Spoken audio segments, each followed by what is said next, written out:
Afternoon, everybody. I will call to order the April 8th meeting of the Missoula Parking Commission. It is 12:01. We'll begin with introductions. I am Joe Easton, Board Chair. Tiffany.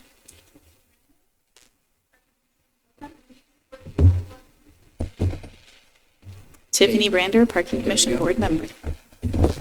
J.R. Casillas, Board Member. Mike Steinberg, Board Member. Peter Walker Kelleher, Board Member. So she says about this far away. Got it. It'll pick up. I'm Jody Pilgrim, Parking Services Director. Since we're in our new location, we're going to try this out, and we have actually a fairly good turnout. Thank you for being here. But we're going to skip public introductions. We will, Joe. So yeah, if you are on the public e-scribe site, turn those off. This is Brave New World, so thanks for tolerating the change of venue and change of our technology. So we will move on to public comments and announcements. If we have any members of the public who would like to address the commission on items not on our agenda, or any other public announcements, anyone is welcome. Yes, Bruce. I'm sorry, hold on. Again, we're all learning, so time out. It was me, not you. Hold on. Okay, now try.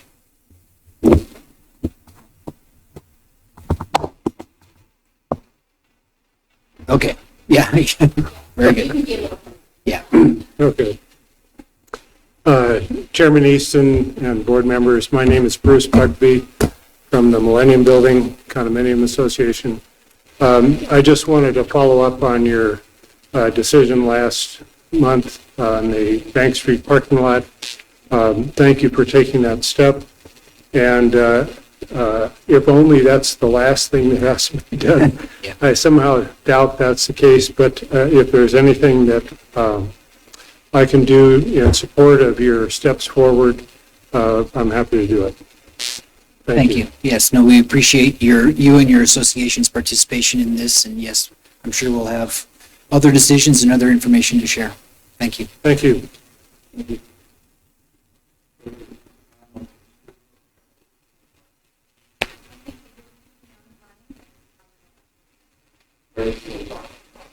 That's fine. Any other public comments? Any announcements, Jody? All right, we have approval from a minutes from a recent meeting, March 18th. If anyone has read the minutes and make any comments or corrections. I have read them and would move to approve the minutes without any changes. So moved. Second. And seconded by JR. All those in favor say aye. Joe, can I just ask one question? Yes? And maybe they don't need to be in the minutes, but I know that I talked about having the maintenance plan address service parking in addition to structured parking, and I did not see that in the minutes. And Jody may just say she captured that, and in which case it doesn't need to be reflected in the minutes. Because our board meetings are now recorded and the video is available where you can see the full content, generally our minutes just reflect any action items or decisions that are made, so any approvals will be included in the minutes, but some of the details of the discussion are just available in the video. Gotcha. Thank you. That meet your concern? All those in favor of approving the March 18th minutes, please say aye. Aye. Any opposed? Thank you, no. Any adjustments to the agenda, Commission? All right, we'll move on to our communications and presentations, our audited financials. 6.1.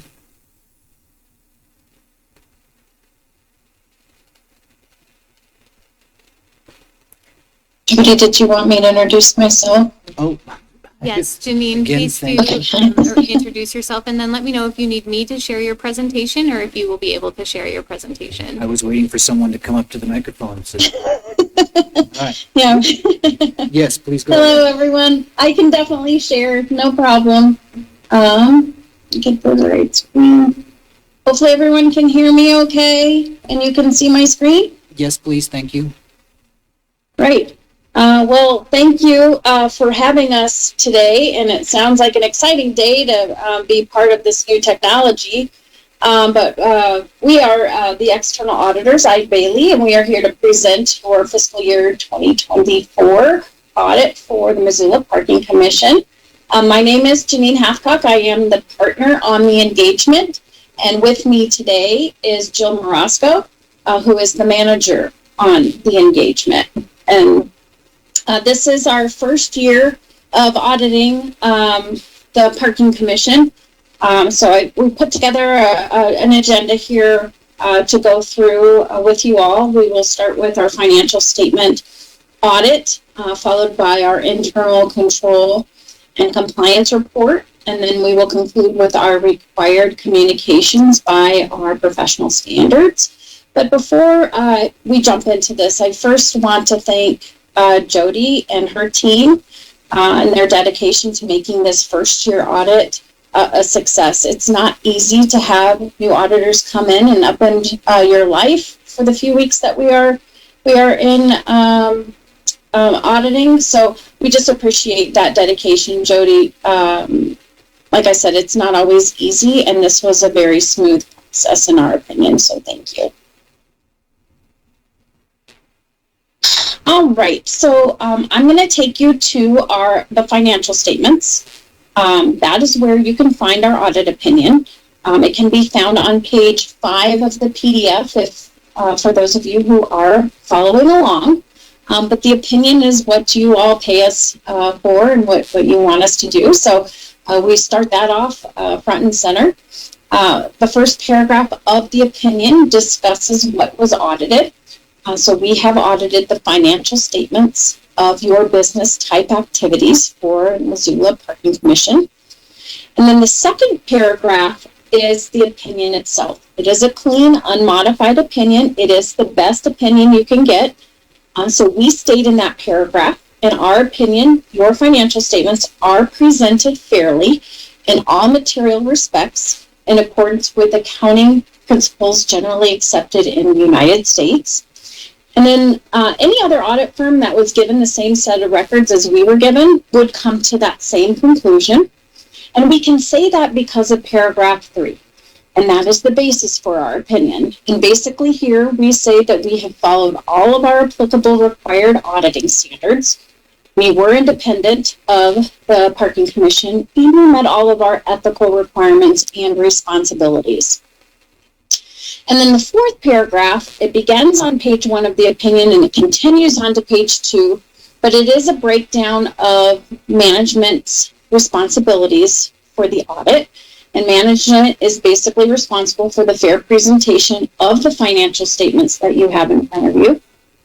And then page 2 continues to detail our responsibilities as your auditors. So as your auditors, we are responsible for performing our audit in accordance with generally accepted auditing standards and government auditing standards. And then we bullet out what that means in the opinion for you.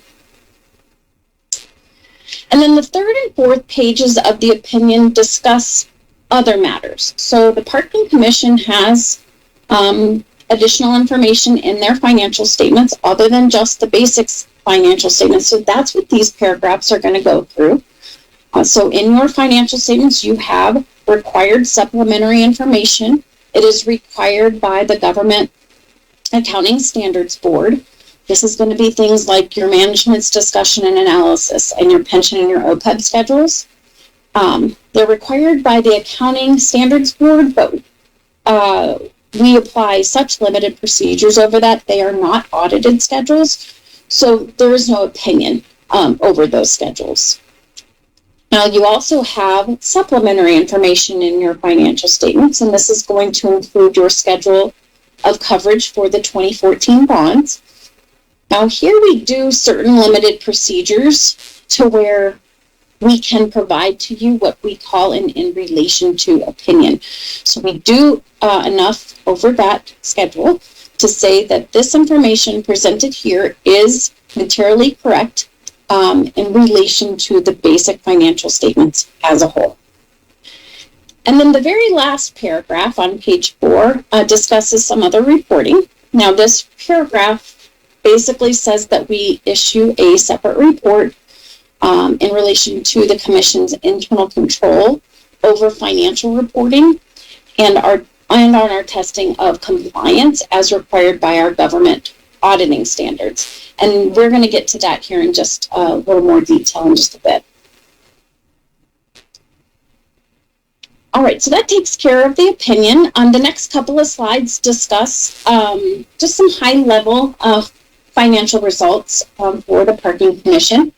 Both of these schedules over the next two slides can be found within your management's discussion and analysis. I like to go there to grab the schedules because not only are they in a summary format, but it's the only place in your financial statements that you're going to be able to look at comparative information. But on this slide, as you can see in this table, the assets and deferred outflows of resources exceeded liabilities and deferred inflows of resources at the close of the year by approximately $15 million. That is the Commission's equity, if you will, or the net position. This is up slightly, $118,000 from the prior year. And of that amount of net position, you have $2.8 million that is unrestricted. Compared to the prior year of $3.7 million, you had about an $800,000 decrease in unrestricted net position. Now, on the flip side, the restricted net position for your net investment in capital assets did increase from the prior year by $870,000, and primarily this was caused by the pay down of the debt that was related to your capital assets. So almost a flip-flop just between restricted and unrestricted net position.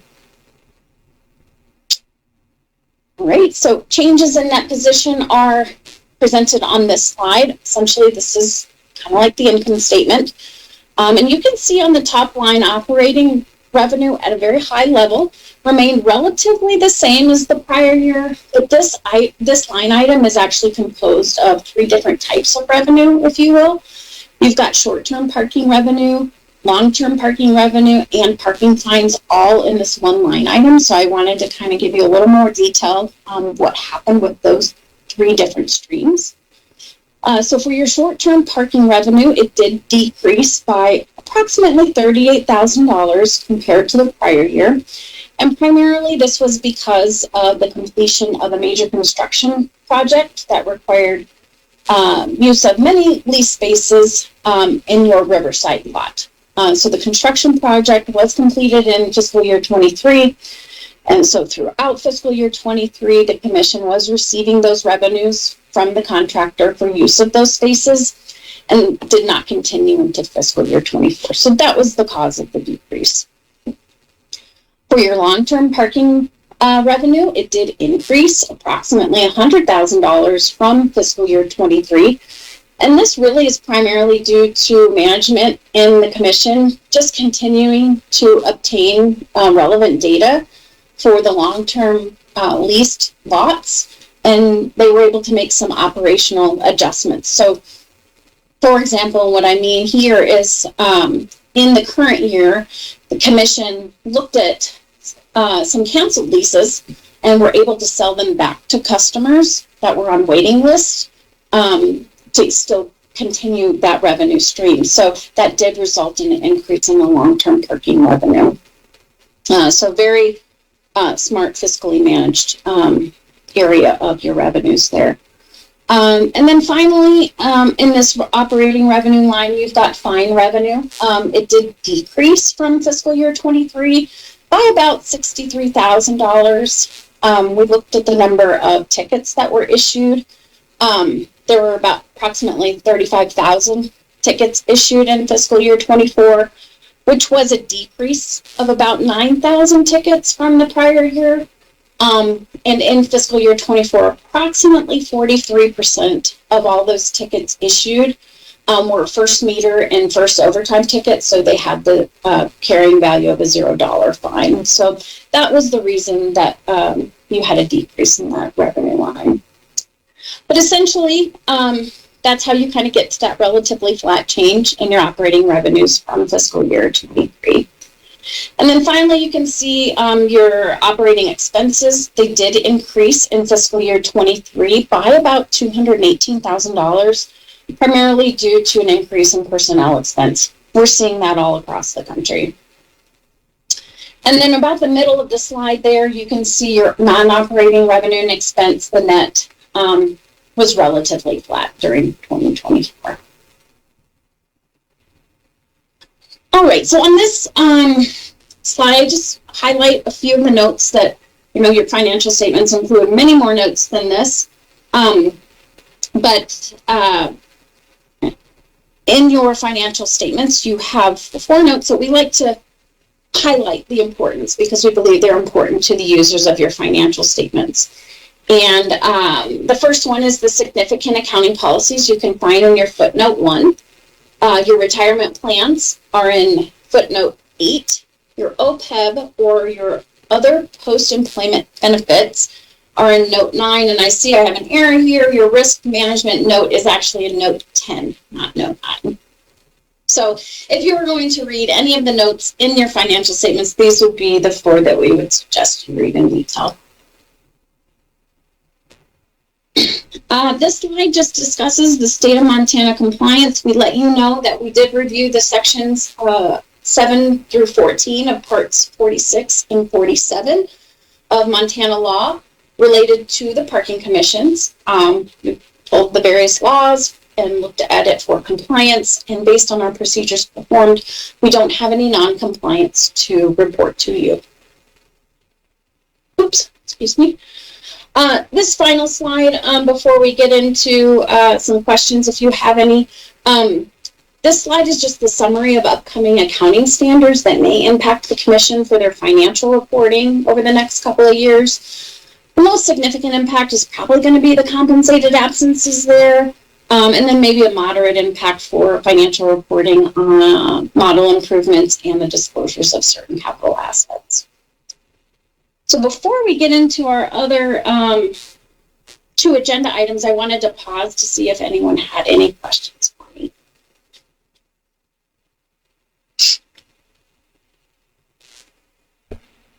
Nope, you can go ahead. All right. Well, I appreciate that. And now I will kick it over to Jill to bring us to the finish line. Thanks, Janine. Next, we'll go through the internal control and compliance report, which is a separate report issued in accordance with generally accepted government auditing standards. If you are following along, it is in the back of your financial statement packet on page 46 of the PDF. Keep in mind, this is a report and not an opinion. The main takeaway from this report is that we are required to consider controls for planning and performing our audit. However, we don't test controls and do not express an opinion over your controls. We are required to communicate any deficiencies that we identify during our audit that are identified as either significant deficiencies or material weaknesses. For this audit, we do not have any such deficiencies in internal control to report to you. And the last item on our agenda today is to discuss our final communication with you as governance. This is not part of the financial statement packet. It was a separate report issued to you, which is required by our professional standards to be communicated to governance. It states that we complied with all professional standards, including ethical requirements. We highlight the significant estimates in your financial statements, and then we list those sensitive disclosures that Janine went through because of their importance to users of the financial statements. We had one misstatement identified during the year that was both individually and in the aggregate considered immaterial to the financial statements of the commission. The commission elected to record the entry for the year. It was a $100,000 overstatement of parking lease revenues that were not considered earned by governmental accounting standards in fiscal year 24. Lastly, we're happy to report we did not have any disagreements with management or any significant difficulties throughout the audit. And with that, if there are any questions, we'll be happy to take them at this time.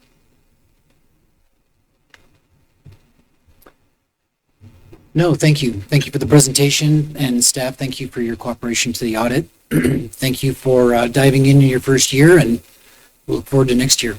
Any other questions or comments from the commission? All right, thanks again. We'll move on to Thank you, Brent. Linda.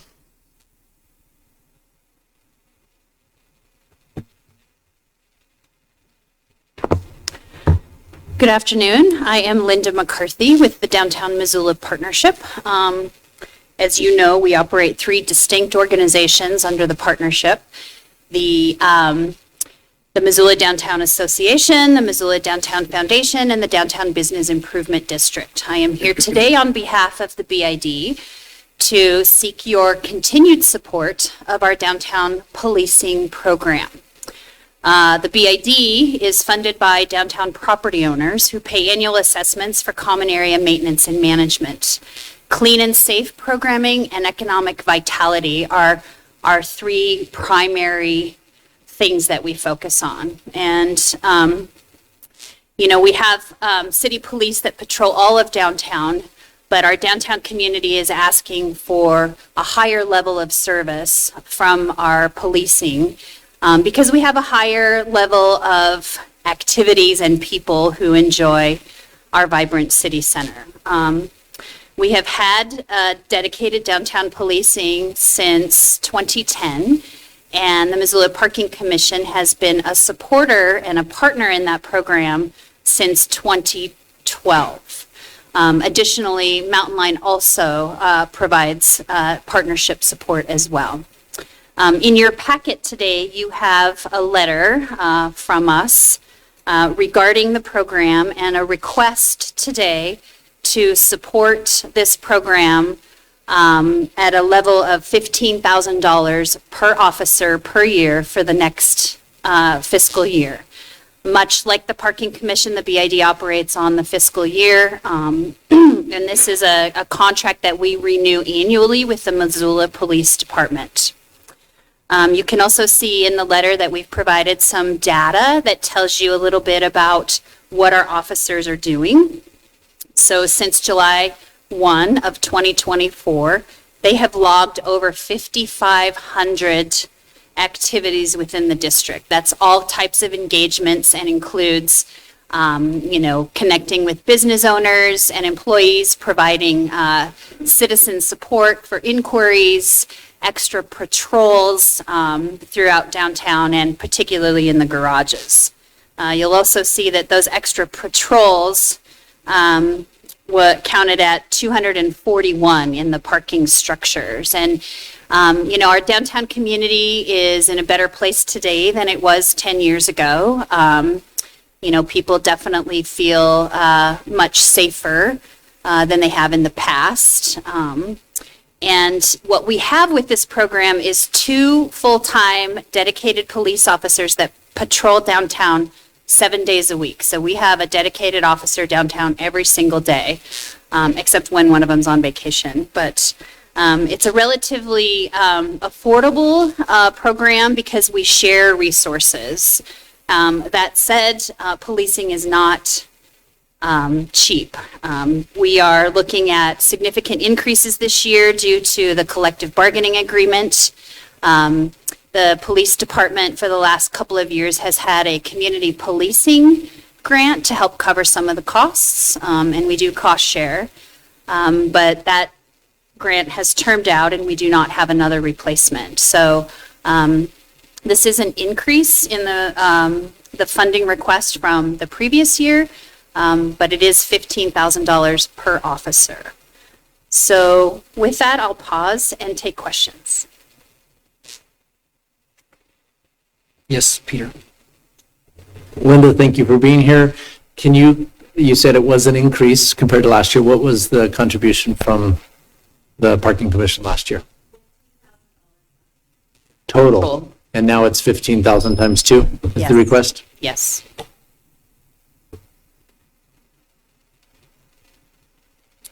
Have any of you ever met our police officers, Amanda Hardin or Rob Castro? They've been on the job now for a couple years.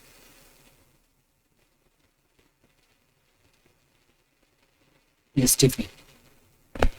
All right.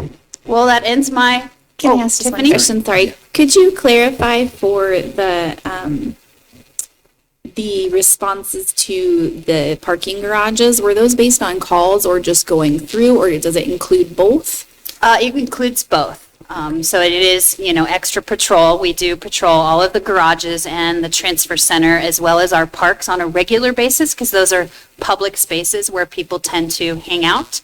Our officers typically work 6 a.m. to 4:30 p.m. So oftentimes they're walking through those facilities and clearing people who are sleeping on the steps or in the cubby holes of downtown. Yes, Peter. Linda, another question.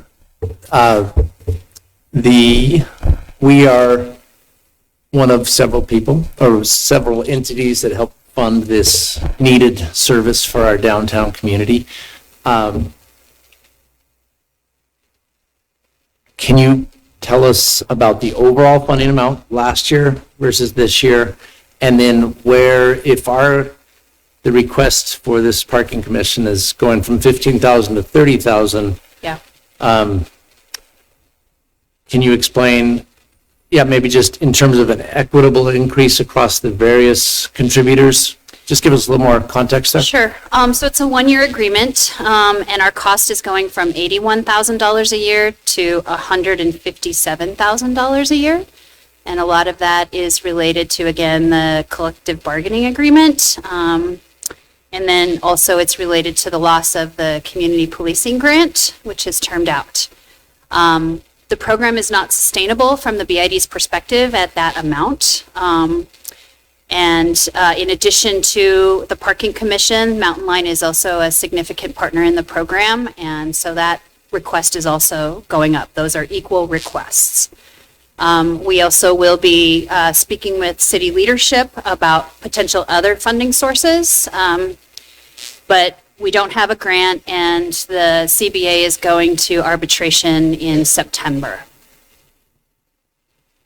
I could also tell you, if you're interested, over the last few years, the Parking Commission's contributions have been anywhere between $13,800 per year up to $32,800 per year. So that has varied based upon contributions and percentage of allocations and moving from one officer to two officers. We've had a couple times where we've had a 6-month vacancy due to a shortage in staffing. It's been really hard to keep policing at its fullest level over the last 5 years. So things are changing fast and costs are increasing significantly. Thank you. And so, Linda, either as a percentage or a dollar amount, what amount for those officers is paid by either the city's general fund or the police department's budget? I can't tell you that. I don't know what comes from the general fund or what comes from policing. But last year we paid for 50% of one officer and 25% of another officer because of the grant. This year we're paying 50% for both officers each. So the other half is funded by a combination of PD and maybe general fund. So generally a 25% increase to the non-city funded Yep. entities. Plus the increase in the salaries and this covers salaries, benefits, and equipment. Yes, Mike. Yeah, hi Linda, thanks for being here. I have a question about that grant. It won't be available this coming year. Is there potential for it to be available in the future, or are there other options for finding grants to support? It is a policing grant, so it is a grant that the police department applies for. In the time that we've had this program, I think we have seen that grant 3 different times. And I'm not clear what will be available in the future. That seems to be a pretty cloudy picture right now when you look at federal and state funding. Thank you. Any other questions or comments? This is an action item, so you will have another chance later in the day. Thanks Thank you very much.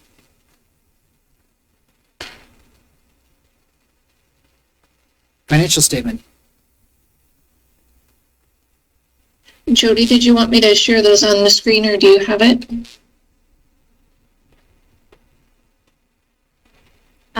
Brenda, if you're able to share it, that would be awesome. Yeah. All right, is that coming across for everybody? Yes, Okay. we can see it. Great. We're going to go over the financials for February. Actually, it turned out to be very similar to January financials. We're going to take a look at the assets first. I did want to point out that we are still showing a variance in the cash balance to the city, but with the audit wrapped up now, we should be able to get those final adjustments made, so that hopefully with the March financials, we'll get that trued up. Currently, the balance showing here of $2,074,000 is about 72,000 higher than what the city represents. Most of that will likely be adjustments within the city contract and the merchant fees that get trued up, but we'll report back next month on that. We had about 46,000 additional costs related to the Bank Street structure come through in February. But aside from that, no other changes on the asset side. And we really didn't show any changes on the liability side. You will see here we've got the accrued city contract and the merchant fees. Both of those have been growing throughout the year, just awaiting those adjustments to be made. So we'll see both of those drop down at the end of March. So at the end of February, we were showing net cash available of just under 1.6 million.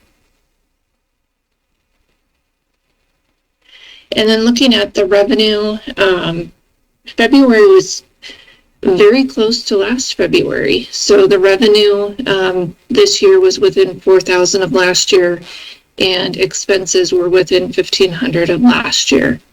It was also very close on budget comparison. So the 175 in revenue for February was within 1,300 of budget. And then year to date, we are still showing some variances to prior year and to budget. We've got the lease parking is down about 4% compared to budget. And then the larger variances within that parking tickets, which we talked about last month, that's about 31% down from budget and 33% down from prior year. Looking at expenses, so February was just under 150,000. Total expenses compared to budget is under by 24%, and then 4% below where we were at last year. The largest variances there are payroll, so we're under in payroll, also under budget in utilities, professional fees, and then the TDM is showing under budget, but that is strictly timing of that expense. So looking at the bottom line, we are showing a loss of 57,000 for the month. We do typically, we're down in February, so that is to be expected. Year to date, we're showing a gain of 42,000 compared to a budgeted loss of 270. And then last year we were at 147.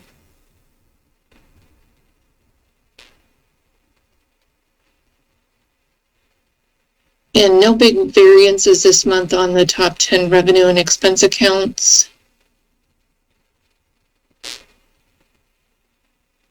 And then we're also seeing the revenue and expenses trending very similarly. So overall, pretty quiet month. I look forward to getting things trued up to the audit next month. But to answer the question I know that is coming, there's no concerns on my part as far as the financials go. Thank you for that. Are there Any questions or comments? any questions? For, Brenda?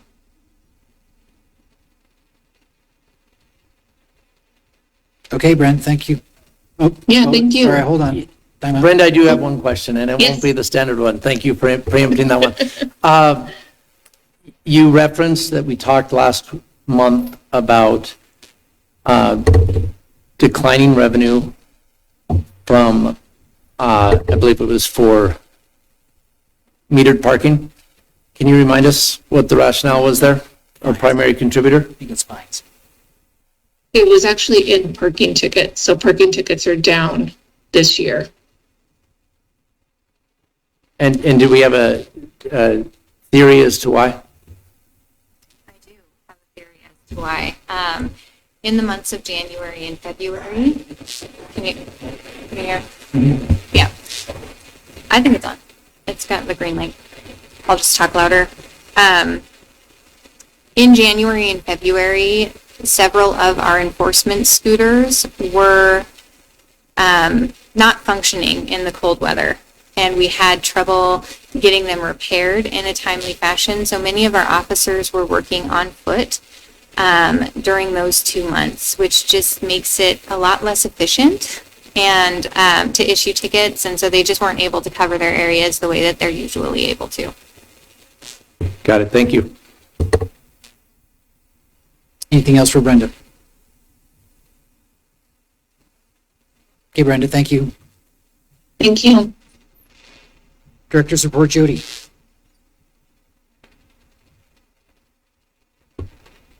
These mics are gonna take some getting used to for me. So let me go ahead and share the director's report on the screen, just so you can all follow along.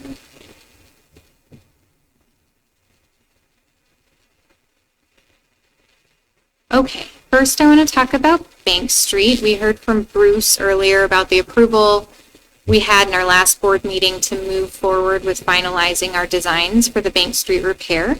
Our design team, after that meeting, I met with them and they agreed to shorten the timeline for construction documents for permitting. They had said in our board meeting that it would be 8 to 10 weeks. They have agreed to bring that schedule down to 5 weeks.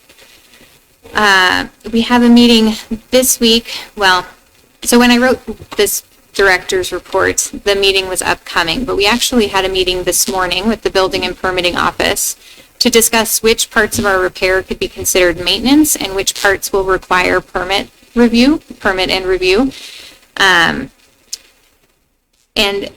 the meeting this morning was very helpful. We learned about several items that our contractors can move forward with putting together pricing for that will fall under the category of repair. They're not major structural elements and will not require the permitting process. So the hope is that at our next board meeting, I will be able to bring forward some potential early work packages for approval. Which will allow us to start the construction a little bit sooner over there at Bank Street.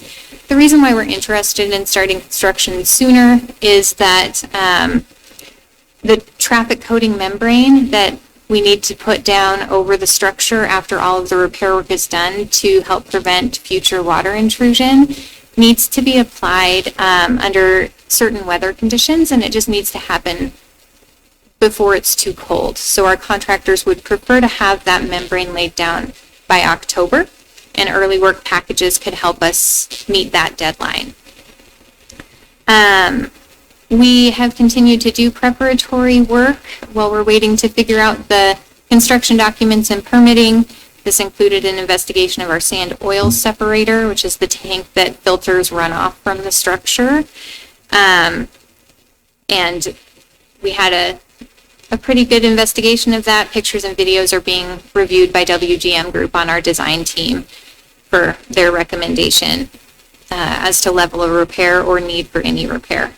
And then we have also been continuing to work with stakeholders, including the First Interstate Bank and Millennium Building, Missoula Downtown Association, Clark Fork River Market, and our leasees to make sure that everyone is informed on what that process looks like and when they may need to be relocated from their leased spaces or work around the construction site for their park and parking lot events.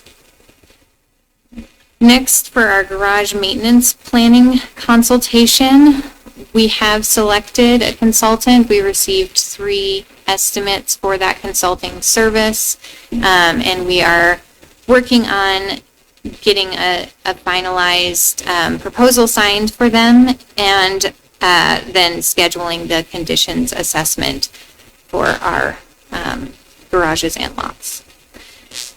Next, I want to touch base on our jurisdictional expansion. Just scroll here so that we're all able to see that section.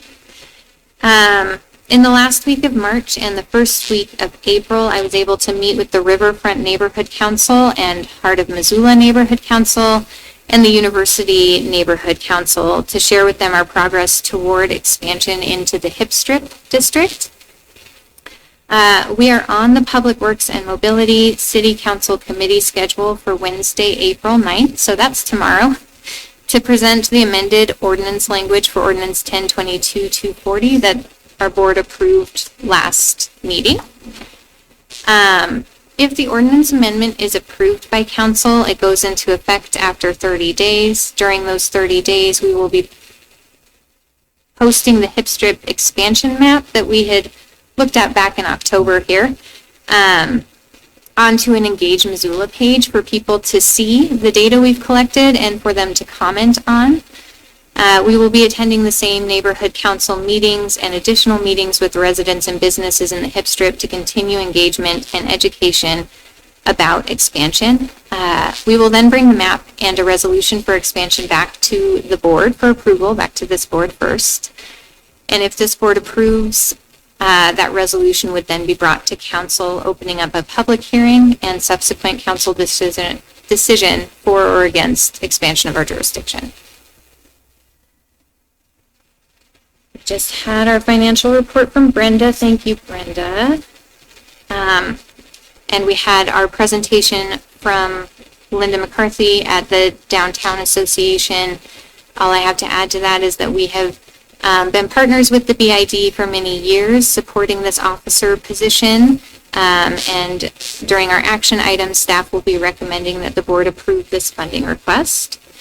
And then finally, annual rate review, and that's what we are here for today. Every April, we have a review of all of our parking rates. This year, we will be reviewing permit rates and fines for our annual rate review.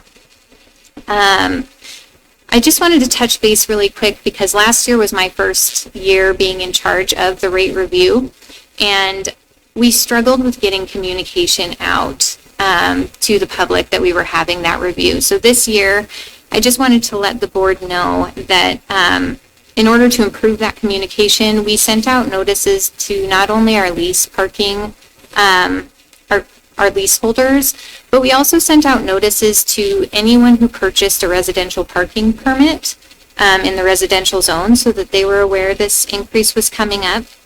We worked with the MDA to do a news blast in their regular newsletter so that the public would have a chance to learn that this was going on, particularly since we are discussing fine increases. And then we also did a press release through the city just to make sure that we are communicating transparently about the things that we are considering changing, because changing parking rates does affect a broad group of people.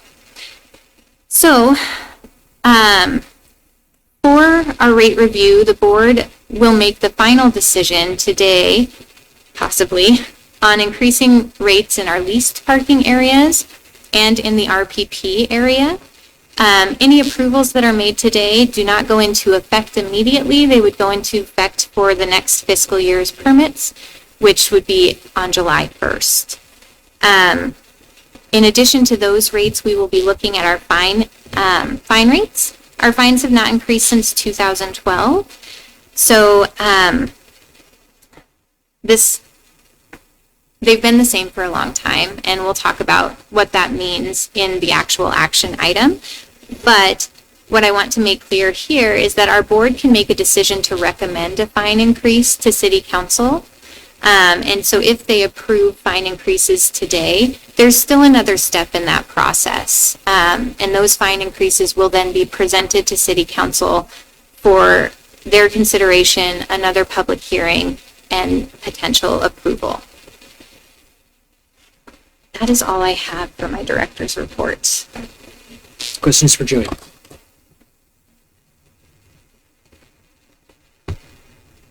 Okay. We'll move on to our first action item, which is the lease rate review. Jody, will you introduce this item? I will. Let me pull up my slides. Hold on.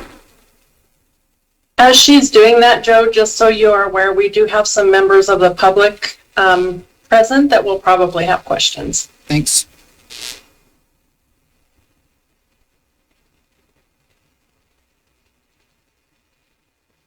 I'm going to share my screen here. It should be the presentation. Great. Okay. So our first action item today is our lease rate review.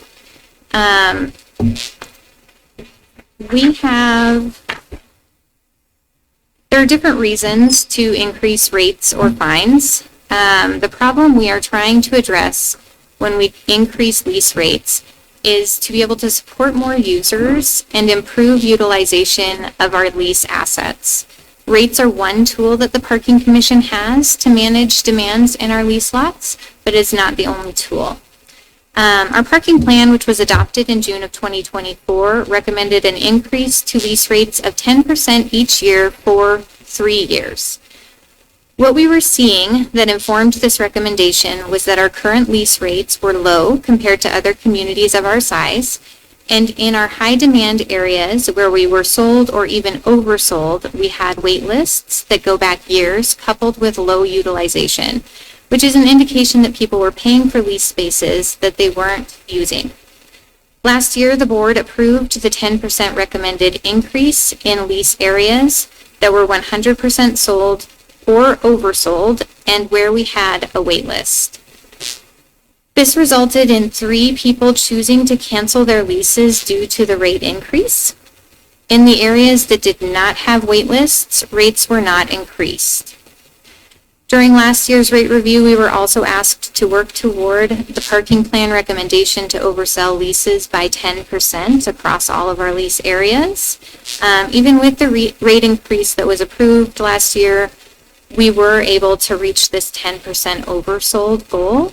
So across all of our lease properties, we are oversold by a total of 10%. And you'll see on the next sheet that I pull up that some of that oversell is concentrated in some areas. Some areas we don't oversell at all, and that's all based on utilization. So that's why it's a 10% across all areas and not a 10% in each area. In order to manage high demand areas, prices need to be set to a level that makes having the permit a choice and not a given. We also need to maintain areas that are less expensive for people who need lower cost options. This year, I would like to discuss a similar consideration to what we did last year, keeping those low demand areas priced where they are and increasing the price in locations that have a high demand and wait lists. Before we start discussing this recommendation further, I would like to acknowledge that rates for the leases are not our only tool for managing utilization in those lease areas. We do have options like opening up areas for hourly parkers, as we did in our Karis lot, our Riverside lot, and our West Front lot.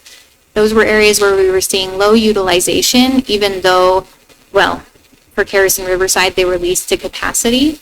People weren't using those spaces. So we do have options to open up hourly pay in the lease areas. And next I'm going to pull up the list of our current lease areas, which will show the cost, what the percent increase would be, the percent that's sold in those areas, and then the number of people who are waiting for a space in those areas. It's going to take just a second.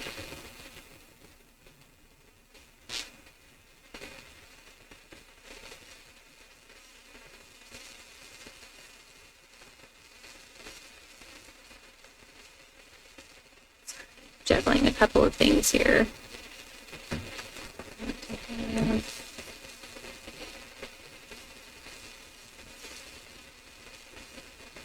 promise I'm going to get more smooth at sharing these things from my computer.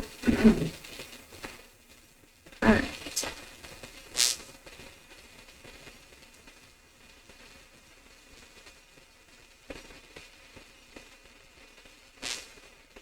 So these are some stats that I wanted you all to see. I'm going to see if I can adjust this and get it on more of one page, or I think that's as small as we can go with everybody still being able to see it. So I'll leave it there and just scroll. What we have in the first column is the name of the lease area. We've broken it down into lots, streets, and parking garages. Then we have what the current monthly rate is, what the 10% increase would be, and what that would make the fiscal year 26 rate. And then you can see our percent sold column, which shows that most of our lots are 100% to over 100% sold. And then you can see our wait list entries as well. So I will pull this back up after the board has made a motion, because I think it will be important for us to be able to discuss some of these individual areas and where we're seeing a lot of variance in waitlist size and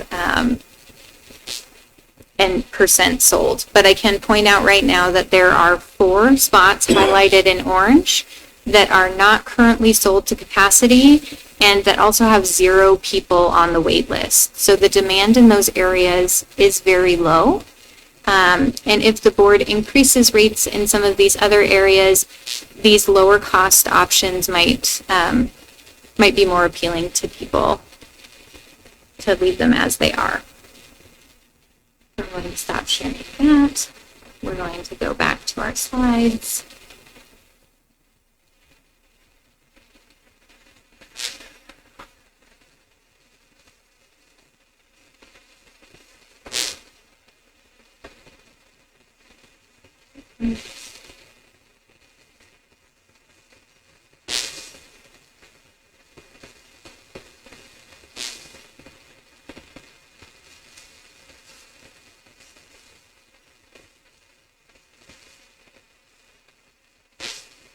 Okay. In addition to our leased parking rates, our parking commission plan recommended a 10% increase to all permit types over the next 3 years, with a cost of living increase each year after that. And that's a reminder about why we did 10% over the 3 years, is because our costs are generally quite low compared to other similar cities. So here we have our loading zone, our commercial, and our special service permit. Honestly, they may have needed their own review section separate from lease rates. However, this time I grouped them in with the lease review because they fall under a similar category, which is commercial and employee permits. I'm happy to group them separately in the future if anyone on the board would like to see them as kind of their own action item. But for this year, this is where they're at. And so you can see what our current rate is and what the 10% increased rate would be for fiscal year 26. And I think before we can have public comment or discussion, we would have to have, well, I'll let Joe manage this part. So that's my presentation. Thank you. Any questions or comments from commission and a possible motion for discussion? I have both. Go ahead, Tiffany. All right. Jody, can you, you spoke a lot about how communication went out to our leaseholders. Can you clarify if any communication went out to commercial loading zone or the other one? Special service. Special service permit holders, please. This year, we did not do a special communication to our commercial loading zone or special service permit holders, unless you consider the press release and the communication that we did through the MDA website, but no direct communication with purchasers of those permits. Thank you for that clarification. I would like to move that the board approve a rate increase of 10% for all lease permits, loading zone permits, commercial permits, and special service permits, please. Motion is in order. Do we have a second? And a second from Mike. discussion. I will start discussion. Jody, part of the calculus that we make both last year and this year is our utilization rates. It wasn't up on the screen, but can you elaborate on how you studied utilization? Start with what it means, because that's an important piece of information for us to consider. Yes, absolutely. So we look at utilization through our LPR scans. LPR is license plate recognition. It's the cameras that are on the scooters that our officers drive around that detect license plates. So when they drive through to scan a leased parking area, the system automatically counts how many cars are in that area. And so we use that information to determine oversell levels. And so that's why on that spreadsheet that I pulled up, you could see areas that we had oversold. We also use that to implement those special programs like hourly parking in areas where we're still not seeing high utilization, but where we don't feel comfortable increasing the oversell rate. And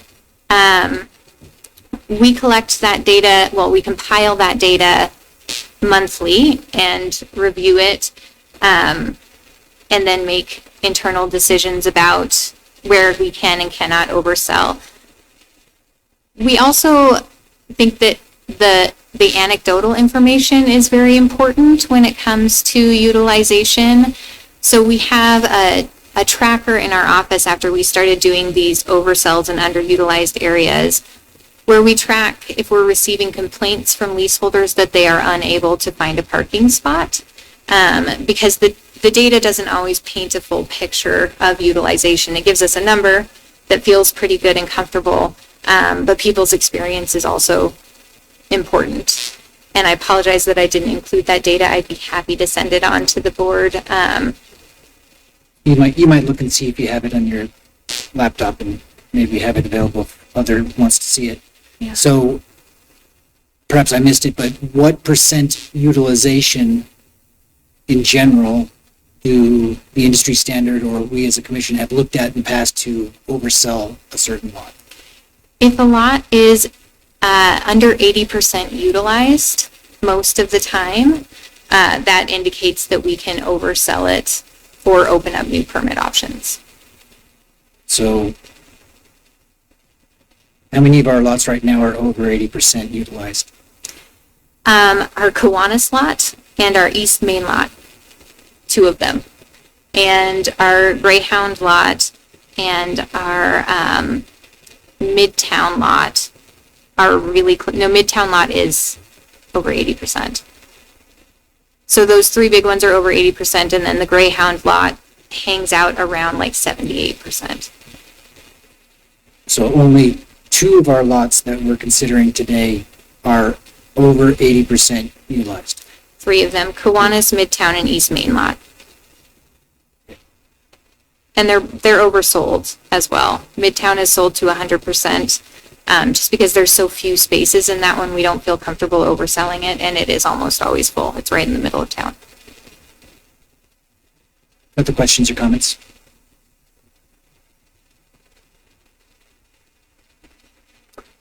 I'm sorry. Maybe just to reconcile the motion versus what I've also heard Jody say, which was you're recommending exceptions for certain lots to not have that 10% increase. Maybe it's a question for Tiffany. Are you just proposing the motion so that we can have this discussion? You know me very well. Yes, that's exactly what I'm doing. Okay. I propose the motion as such so we could discuss, and I'm happy to change the motion as we move forward. And I can also say the language in the recommended motion was designed so that we could get a motion on the floor so that we could have a robust discussion about what would be appropriate right now as far as rates go. You can continue. That's helpful. Mr. Chairman, at what point will we invite public comment on this topic? Generally, I wait until the five of us have exhausted our initial comments and then open it up for public comment. But if the commission would like to pause now and open public comment, I can do that.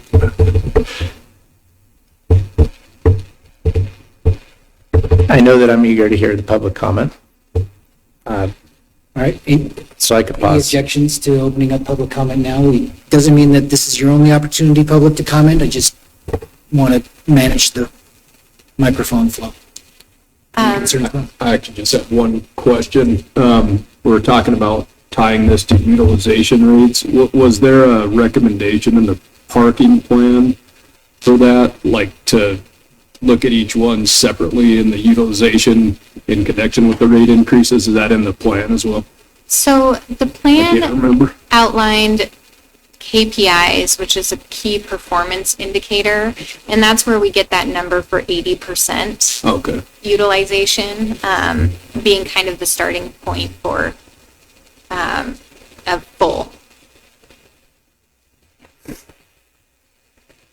Okay, so I think I'll go this direction. Let's start, Danette, with our commenters online, and then we'll come into the room. Everybody will have a chance. This is one of our larger, most participated meetings, so everybody will have an opportunity, but I will generally hold people to a 3-minute comment. So Danette, pick a commenter from our team's meeting, and let's begin there. Okay, I have a Dorando Standing Rock. I've unmuted the mic. So please introduce yourself, I guess, introduce yourself and your address, and start your 3 minutes.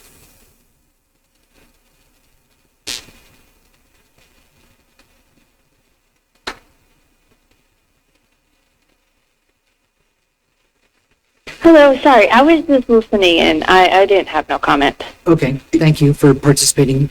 Next one, Danette.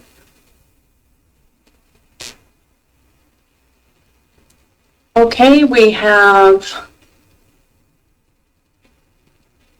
I'm sorry to interject here, Danette. We will just, people who want to public comment can raise their hand using the raise hand feature, and that's how we'll determine if they're just watching or if they would like to make a comment. And so it looks like Troy Monroe has his hand raised right now. He should be our next commenter. I see that. I'm doing that now. Go ahead, Troy. Thank you. Troy Monroe, city employee here at City Hall.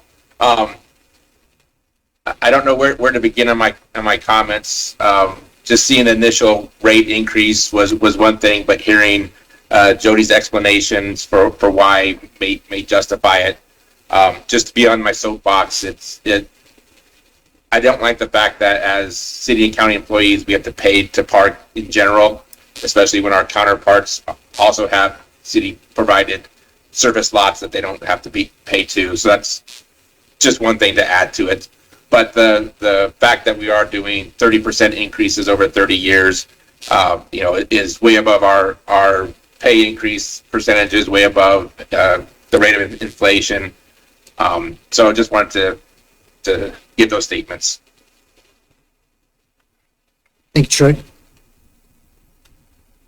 Next, Danette.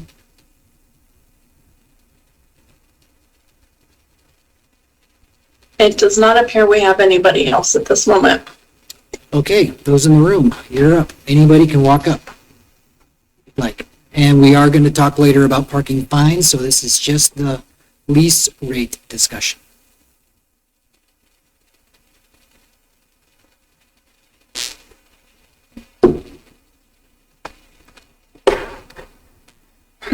Thank you. Thank you, welcome. I don't imagine that this is an easy board to sit on, talking about increasing folks' fines and payment plans, so I appreciate all of your guys' time and effort sitting on this board. My name is Brittany Williams. I'm a deputy county attorney, and I've worked my entire professional career in the public sector. I've worked for Missoula County for 10 years, and for approximately the last 7 or so years, I've been fortunate enough to have a parking spot in the Woody lot. When I was hired as a deputy county attorney, I was hired at $28 per hour. I am now making in the realm of $57 an hour, which is likely the wage that many private practice paralegals make in this community. And I don't say that to poo-poo my wage. I say that to bring perspective to why I'm here. I attended this meeting last year and there was a discussion about underutilization of other lots. I can tell you that that's not the case for the folks who utilize the Woody lot. Most weeks I'm at my office at least 6 days per week, and this parking spot is absolutely vital to my ability to complete my work and really for my own personal safety. Last year I spoke about a coworker of mine who convicted a defendant of raping a woman on the courthouse lawn. Last year, I convicted a law student of pushing a woman, into the alley across from the courthouse between the administration building and GLR and strangling her. These are two extremely violent acts that I think of every single time I walk outside my building. Additionally, I need to note that I work very long hours. In fact, in 2022, I completely depleted my comp and vacation bank due to an FMLA issue that I had. And in the past 3 years, I now have 619 comp hours, which is the equivalent of 77 days, 203 sick hours, 25 days, 263 vacation hours, 32 days, and 49 excess vacation hours, which is 6 days, which will be taken from me if I do not utilize them soon. In this last calendar year, I tried 6 felony jury trials, including rape, incest, possession with intent to distribute dangerous drugs, and aggravated animal cruelty. In fact, I was in trial last week, and on one such day, I worked 22 hours in one day. 20 seconds, Brittany. I was at the office for at least 18 of those and left the office at 1 a.m. An inability to have this spot would drastically hinder my ability to do my job and protect this community. When I leave the office in the after hours, it's my responsibility to ensure people don't enter the courthouse. And in conclusion, I'd just like to point that in the recent weeks, there has been a shooting outside the Lewis and Clark County Courthouse where a judge was held at gunpoint and a security guard was shot. I think of those instances each and every day. I am in a unique position where I have the ability to pay for this parking spot. We are constantly understaffed and trying to convince folks to come work for us when we can't guarantee a parking spot or ensure that one sense of safety makes our jobs very difficult. And I would encourage you to please think of each and every person that works at the county courthouse, our safety and those concerns that we carry around each day. Thank you. Thanks for being here. Thanks for speaking. Next in the room. Okay, close the public hearing for the moment and open it back up to board comment. And will we have a motion on the floor?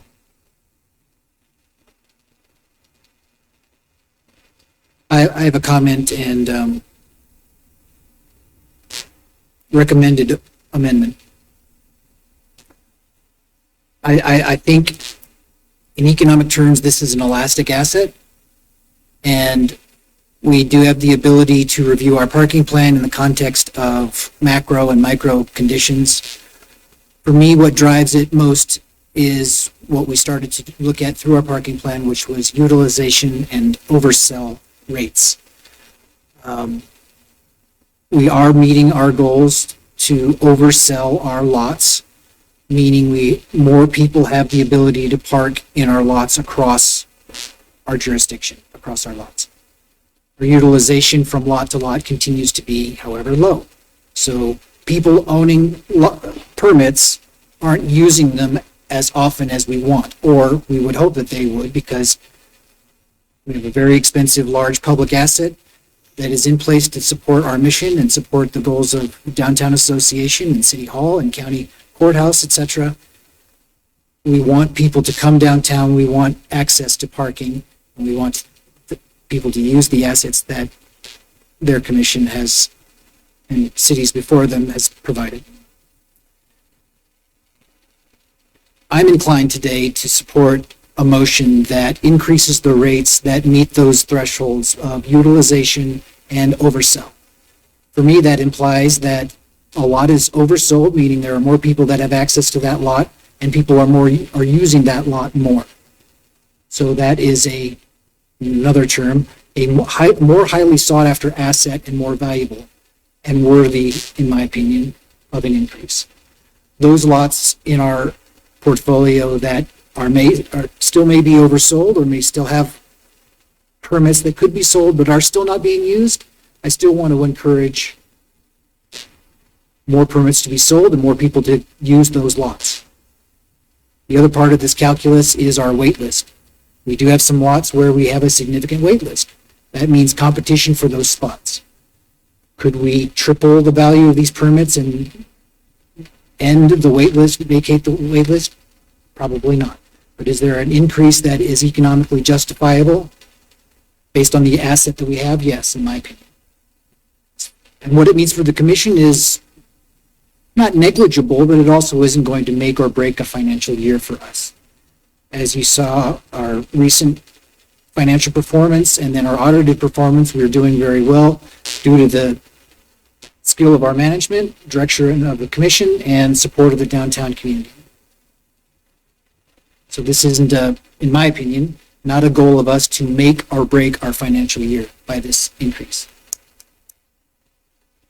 So as the motion stands right now, meaning a blanket 10% on what you saw on the screen, I would not support that motion, but interested in a motion that targets the increase utilization, oversell, and waitlist thresholds. Other comments?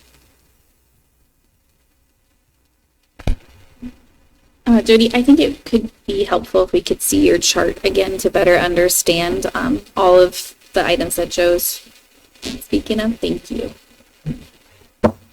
I am sharing it right now. There we go. It wasn't showing on the screen when Joe was speaking. I think there's something to do with the way that it's streamed that it goes to the speaker. Anyway, it should stay up on the screen now so that we can talk through some of this. Let's see if I can make it. Okay. Great. So this is what we're looking at for our oversell and for our wait lists. And I don't know where you want to start with this. I think the orange highlighted ones are ones where we definitely don't need an increase this year, just because they are not sold to capacity and they have zero wait list. So that's what I highlighted there. We could add to this the West Broadway Street, which doesn't have any wait list. And that's kind of how the decision was made last year. But the wait list numbers are in that bar column. Sorry, could you scroll up just a bit so we could see the column headers? Thank you. Yep.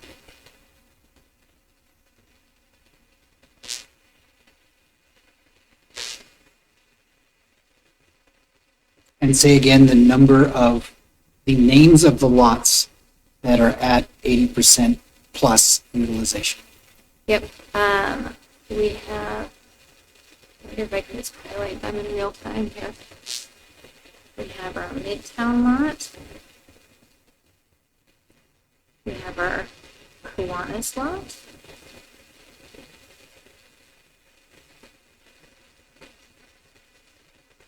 We have our East Living lot. Do you know off the top of your head how many spaces those three lots make up? They're all very small, right? Yeah, they're all relatively small. I don't have those numbers, but I think they're good.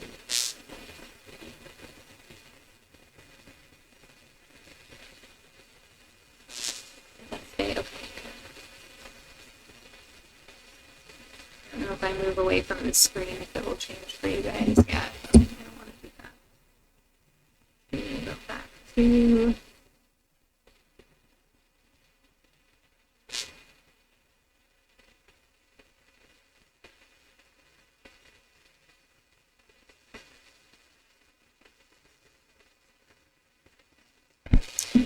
I think while Jody's looking, I was just curious from the other board members if you were able to review David Gray's public comment that was posted with his suggestions that our increases align with inflation being a reasonable option. So I just wanted to make sure that that was heard since he is not here.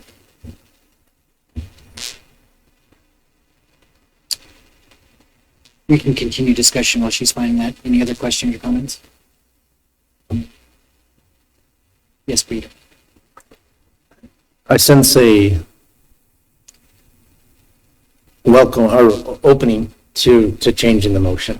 And I think if we changed the motion to align with what you shared a moment ago, Joe, and I could offer that motion, but then I'd like to have a discussion on that. I think there's some nuance there. So I'm happy, but generally, we've got a motion on the floor. I'm wondering if Tiffany is willing, or Commissioner Brander, willing to amend that motion.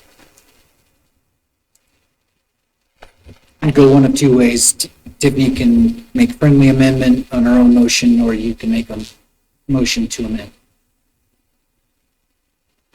What's simplest? Probably a motion to amend. That way you don't put her on the spot to amend her own motion. Okay. And before I do that, I have one question for Jody. You referenced the Broadway lot. Is that one of the lots that is not highlighted on that table? It's West Broadway Street. So we have our lots first, and then we have all of our street parking. And you can see near the bottom of the street parking section where it says West Front Street, right above that is West Broadway Street. It's sold to 100% right now, but there is no wait list on it. And the answer to Tiffany's question about those 3 lots, that makes up 62 spaces. Okay. Okay. The motion to amend would be that we would provide a 10% increase for all of these lease areas, with the exception of those that are highlighted in pink, in which case there would be no cost increase.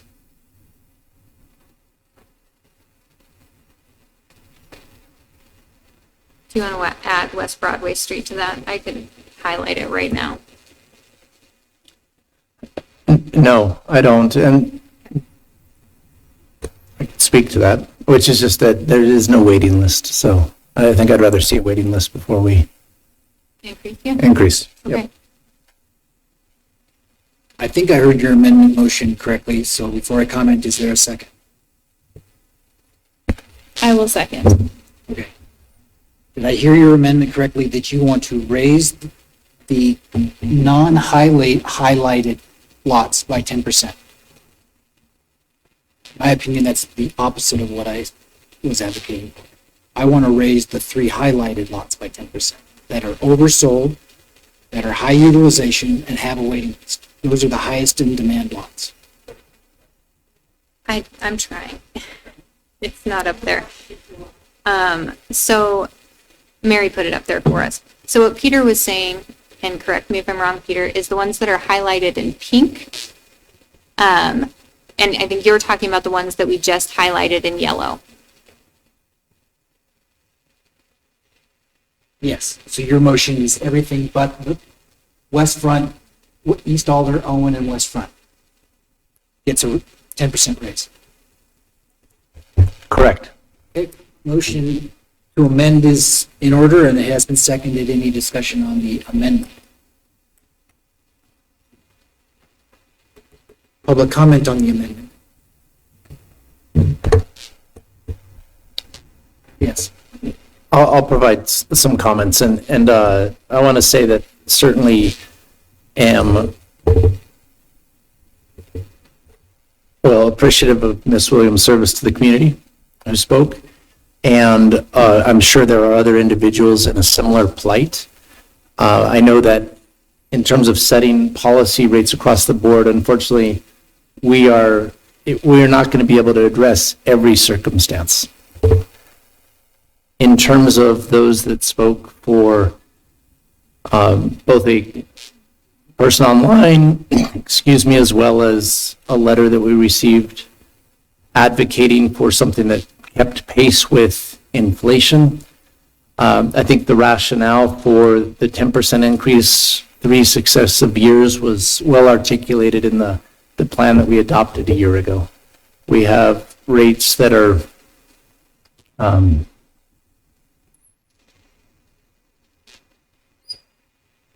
below market, for lack of a more sophisticated term, which does not ultimately serve our community well. And so I think the 10% increase where there is demand is appropriate. Other comment, Mike? Yeah, I also want to address the public comments. And Ms. Williams, thank you very much for your service and thank you for your comments. While I do think the commission is dealing with this rate increase issue that was also discussed in October when we discussed the parking plan, I'm wondering if it's at all possible to review policy for making parking spaces available to city employees. I don't know if it's realistic to do that across all the staff of the city. I mean, there's probably a tremendous amount of people who utilize those spaces, but is there any room in reassessing the free availability of parking as a benefit for city employees? So I can say that that is not a parking commission decision. A lot of entities choose to pay for their employees' parking. I know we met with the county earlier this year, and they were talking about how important it is to them as an organization to pay for their employees' parking. And they do tend to take on that expense, at least for some of their employees. I'm not sure about Brittany or any individual employee, but I know that the county specifically has been trying to take on that expense for their employees in an effort to just have that be not a deterrent to keeping good employees. Right. As far as I know, the city does not have any plans to take on that expense for employees. And I can't really comment on what other businesses in the downtown are doing. Some are taking on that expense and paying their employees parking, and some pass that expense on to their employees. But the decisions that we get to make are based on managing our assets. And, we determine how much the space itself should be worth. Right. So this is illuminating to me. I mean, I wasn't aware that this wasn't something we had any jurisdiction over. And I don't mean to pass the buck, but it does sound like maybe that is a concern for city employees, that they address that with the city to pay for the parking. Thank you for clarifying. Of course. Thanks for the question.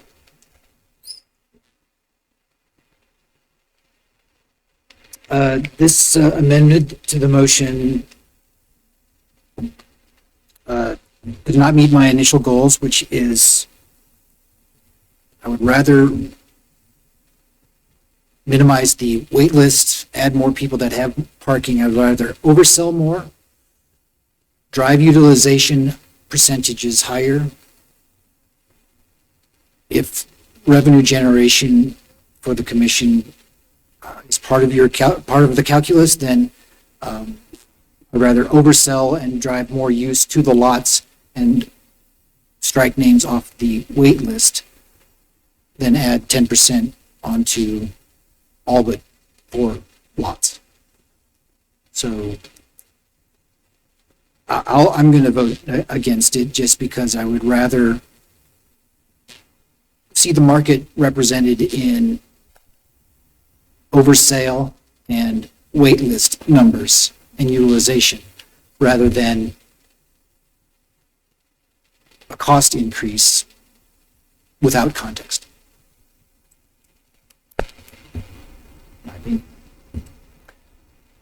I'm not sure, somebody please correct me, I'm not sure if we had a full opportunity for the public to comment on the amendment, so Danette, if there's anybody on Teams that wants to comment on the amendment, or anybody in the room, there's still an opportunity.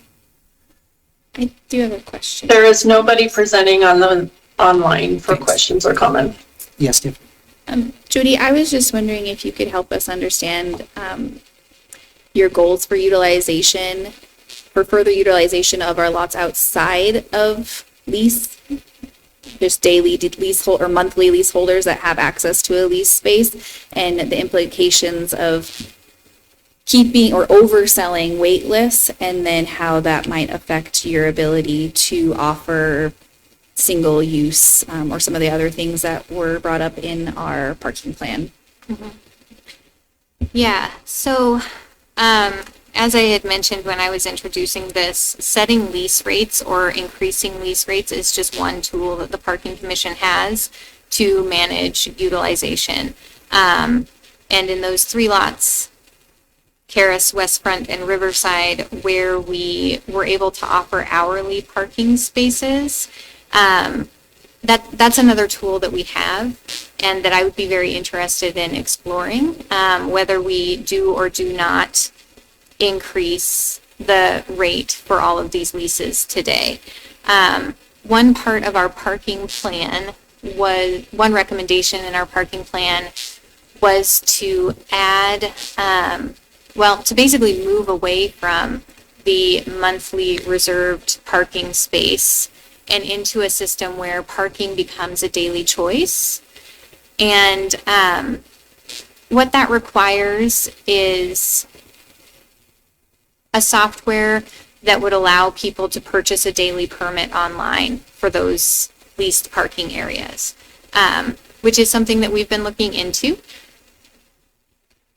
The recommendation for the time in between when we get a software that will allow for daily use was increasing the rates to, one, bring us up to closer in line with what is standard, and then to kind of build in that system where people are not holding on to a space that they're not using. So that's the reason for the rate increases. And I'm not sure if I'm answering your question all the way.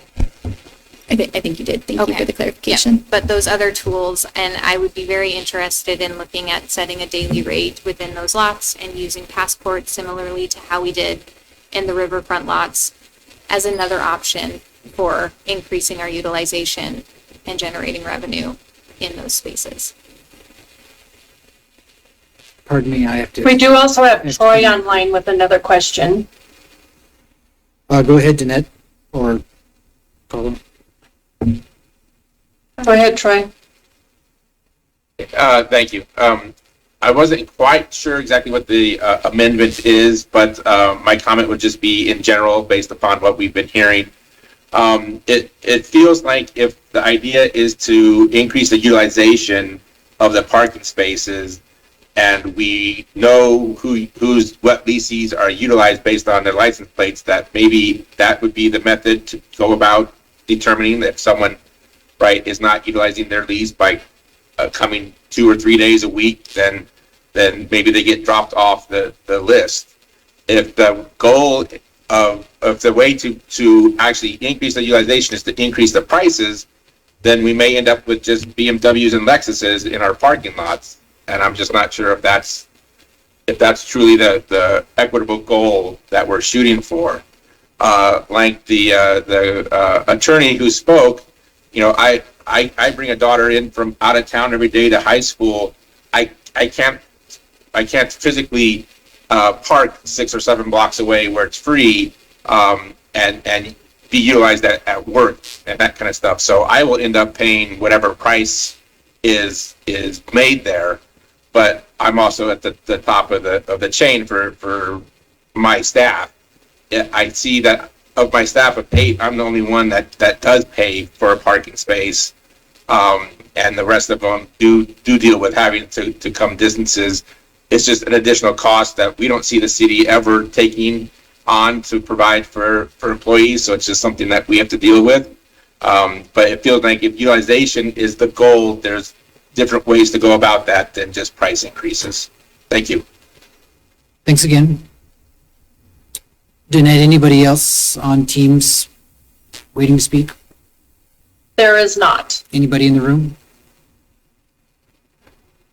Sure.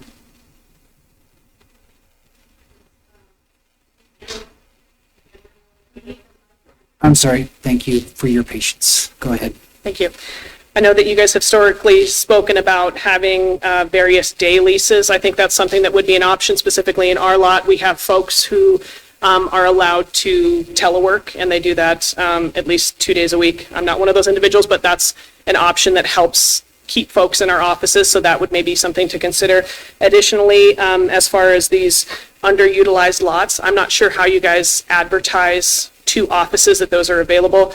When I came to work for the county 10 years ago, I was told that the wait list had been isolated since 1999. I happened to call, get my name on the wait list, and thankfully my number was called. But perhaps that's something to look into, is just getting that information out to the various businesses that, you know, these lots are underutilized. Perhaps some of my coworkers who pay, I don't know, $20 a day to park out front would utilize one of those underutilized lots. I think a lot of folks, and specifically with the turnover that we've had post-COVID, just don't even know that that's an option. And so if that information was pushed out to our offices, perhaps that could be better utilized. Thank you. Thanks again. Further comment?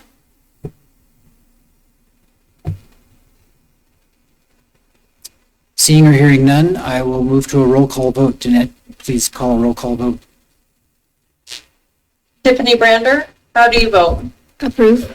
Can we please restate the motion? Sorry, yes, that's appropriate. Danette or Jody, I don't know who recorded the amendment. Danette, did you record Peter's amendment? I have a general idea of what it was, and I can repeat it if I need to. If I have it correctly, I believe Peter motioned to amend to provide a 10% increase on lease areas, with the exception of, if I got it right, West Front Lot, West Front Street, Bowen Street, East Alder Street, and West Broadway Street. That is correct, except for West Broadway Street was not on there. Okay, gotcha. So let's just double check. Peter, does that represent your, okay. Yep.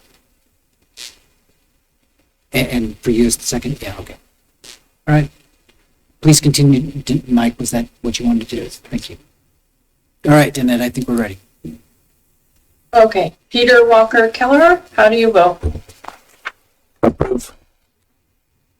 Mike Steinberg, how do you vote? Approve. I didn't catch him, did he vote? Oh, approve, yes. J.R. Casillas, how do you vote? Deny.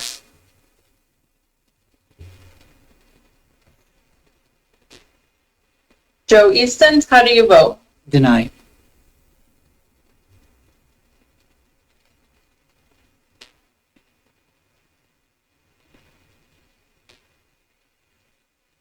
So that's 3 approved And and 2. what was Tiffany's vote?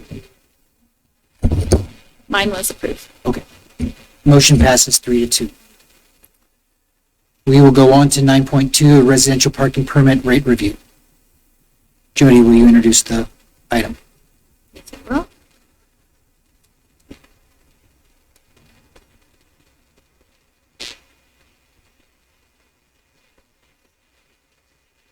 Okay, so as I said at the beginning of our lease rate review, there are different reasons for each rate increase and different problems that we are trying to solve. Our next rate to review, is the residential parking permit rate.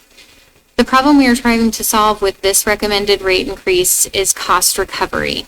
As a reminder, during our parking study, it was found that the cost to run the residential parking permit program was only covered 27% by the permit price. The ordinance that established the residential parking permit district outlines a requirement that the permit price be set to a rate that covers the cost of administering the permit program. And we as a commission recognize that costs to run a program should be covered by those that benefit from the program. So in order to get to a point of cost recovery, our parking plan gave several recommendations for us to choose to follow. Last year, we chose the recommendation to increase the price by $20 per year for up to 5 years until cost recovery was met. Last year, the board approved the first $20 increase. This year, staff is again recommending the $20 increase. This would bring the cost of an annual permit for residents in the residential parking permit program to $65 for the year. In recent meetings with the University Neighborhood Council, we had the opportunity to discuss these rate increases, as well as our goal to start following other parking plan recommendations for the residential area that will lead to our goal of serving more and different users by providing access to the public right-of-way. Those recommendations include selling commuter permits to people who come to the neighborhood for work. This fiscal year, we will offer a commuter permit for the same rate as the residential parking permit. The residents that we spoke to at Neighborhood Council showed support for selling commuter permits, with the recommendation to limit the area a commuter can park to within the block of where they are working. Commuters include people like nannies, hospice workers, dog walkers, house cleaners, and others who work within family homes. They also include those who work at the businesses on the residential streets. So there's a church and a hair salon and a donut shop and a restaurant over in the residential area that all have employees that need to park in the area. These commuter permits will not be sold to students or staff of the university. This will be a new potential revenue source in the residential parking area, and in conjunction with the increased permit rate for residents will help the program get closer to cost recovery. The benefits of this program are solely seen by the residents who purchase the permits. And in opening up more permit options to more users, that cost recovery can be spread across a larger user base so that it doesn't all fall on residents to make up the cost of administering and enforcing that program.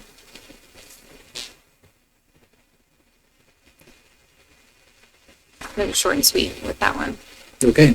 Questions, comments, and potential motion from the commission? I have both. Go ahead.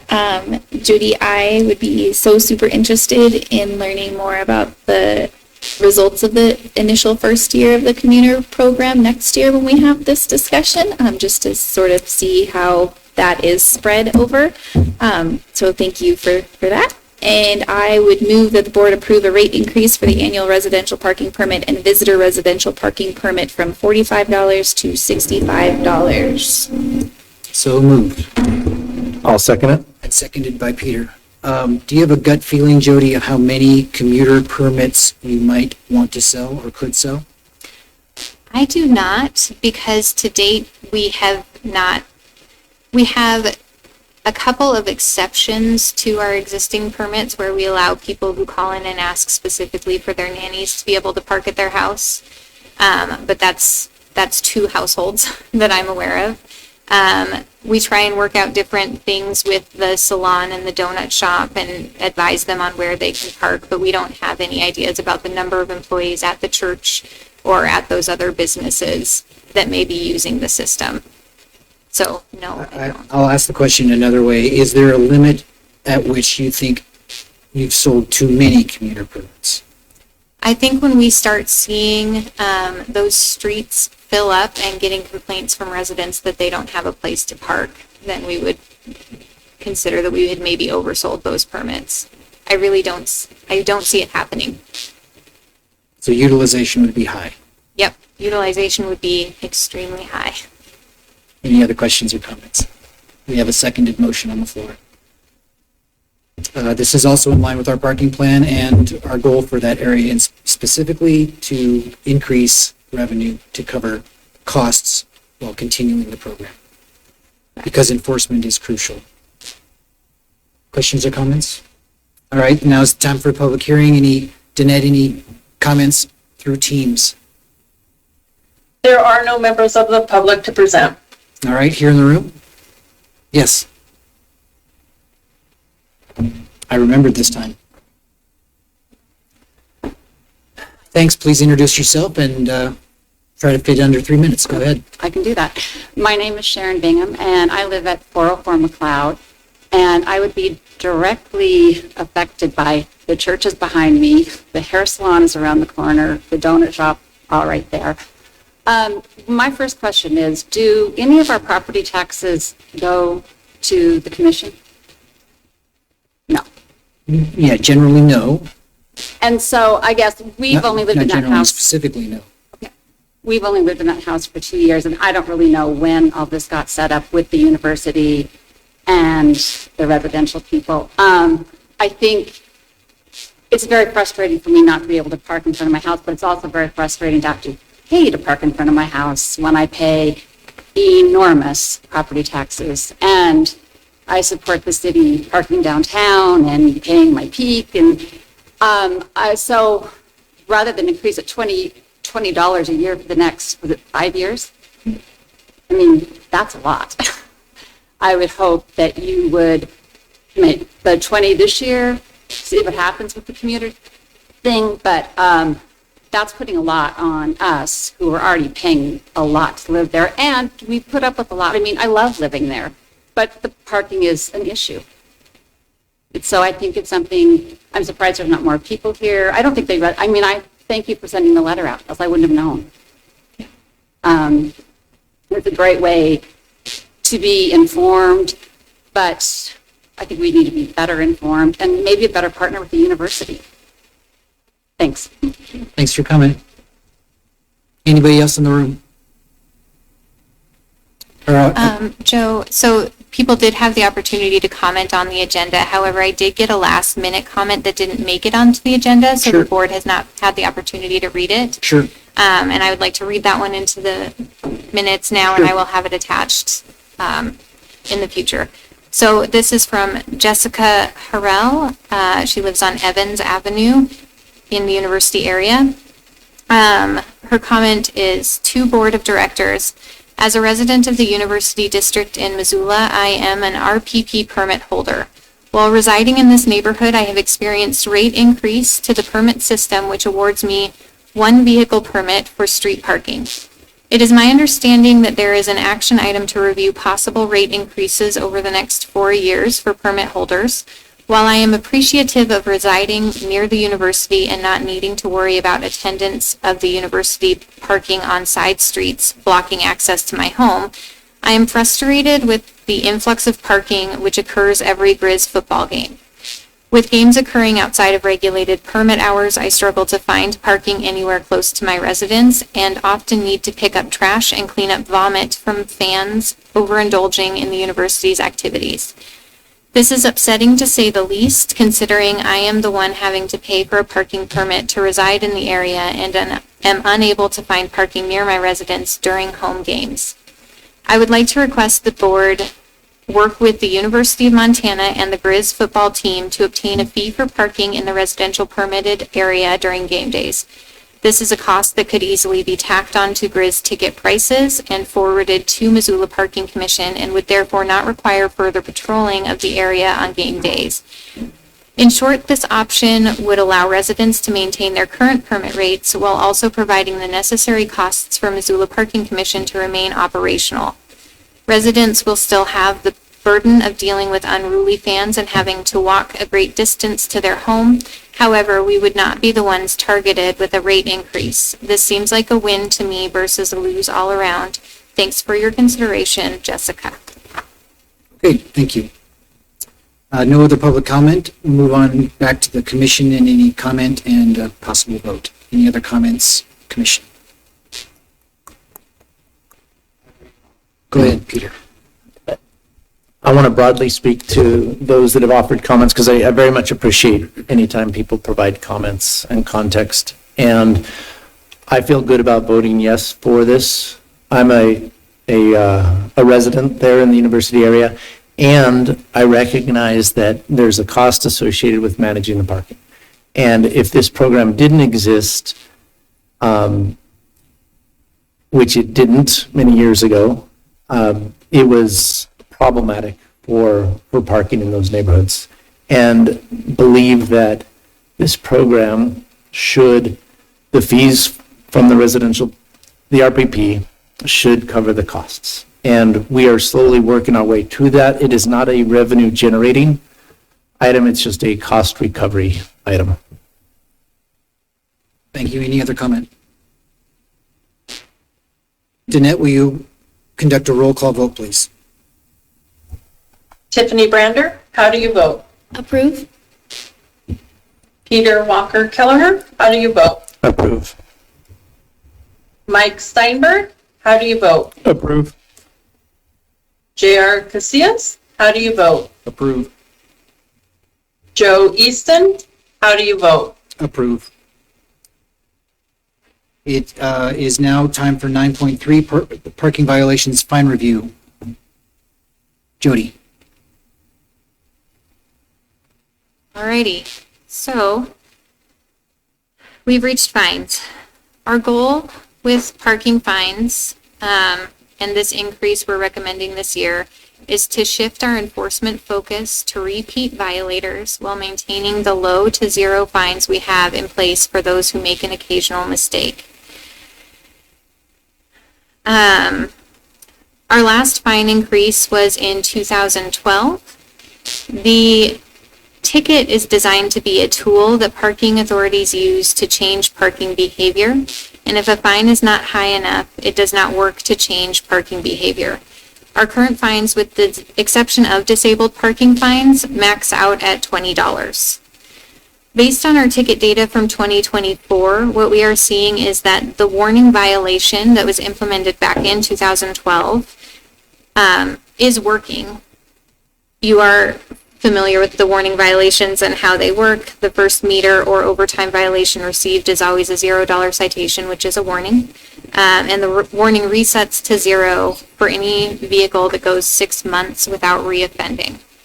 So out of our meter violations last year that were issued, 63% of them were first meter violations.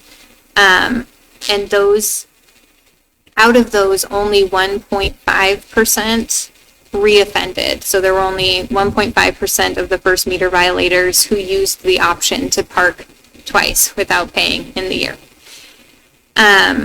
What this tells us is that most cars get a first meter violation and do not reoffend, which means the warning works. We are not recommending getting rid of that warning at this time.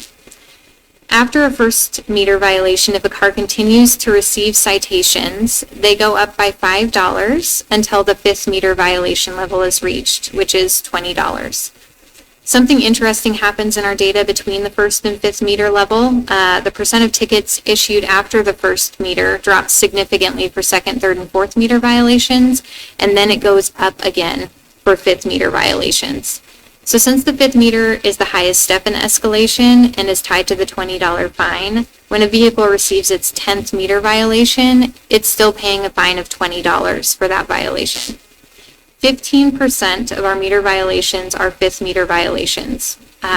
We have 516 vehicles that received more than one fifth meter violation last year, with 2 vehicles each receiving 31 fifth meter violations in a single calendar year. Wow. What this shows us is that for some parkers, $20 just isn't a big enough incentive to pay for the metered parking, and instead is an easy choice to make as their parking option. That's a lot of numbers that I just threw out. But what it shows us is that keeping the warning is good, it is a benefit to the community, and for around 60% of users, it works as an educational tool to help them park legally. It also shows us that for around 15% of users, a steeper fine would be necessary to change their behavior. Next, for our fines, we charge $20 for all other violation types, including RPP, with no escalation. A similar percentage of people that get multiple meter violations, roughly 15%, are getting multiple permit violations, safety violations, and residential violations. So this indicates a need for an escalation on these types of violations as well. I'll just give an example for the residential parking permit area. We issued 1,660 violations in 2024. Of these, 78% of the cars cited only received one violation and did not reoffend. So the $20 citation was enough for them. The other 22% received more than one violation, with one car receiving 12 violations in the calendar year. We do not wish to have an overly harsh penalty for people who make an occasional mistake, but we also do not wish to have it be an easy option for people to just park outside of the regulations because the fine is so low. I'm going to share the specific ordinance amendment we are considering before the recommended motion so that we can have it up on the screen for discussion. And it shows the rates that we're recommending. So we are recommending increasing the existing escalation for meter and overtime violations, and we are also requesting to add an escalating scale to other types of violations, but keeping the first at that $20 level. So let me hit share here. Let's see if I can make it bigger.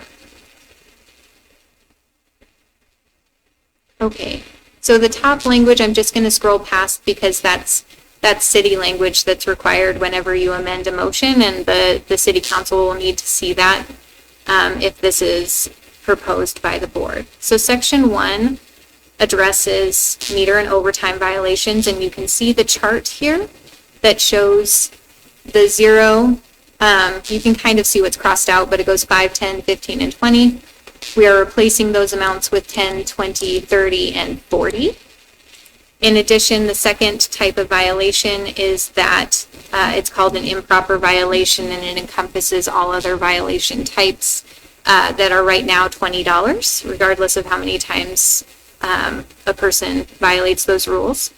We have added similar language to what's in Part 1 for meter and overtime. And this scale, with this one, we are recommending a 1-year reset. So you have to go 1 full year without violating a safety ordinance in order to reset to that $20 level instead of 6 months. And this chart has the highest fine being set at $100. And I want to make sure that people understand that that will impact only people who do not change their behavior and continue to park in ways that are unsafe. Finally, in section 2, the residential parking permit area, which is a special area within the Parking Commission jurisdiction, has its own fine set, and so we had to include that same scale down here on a second ordinance so that that escalating rate would also apply to the residential parking permit program.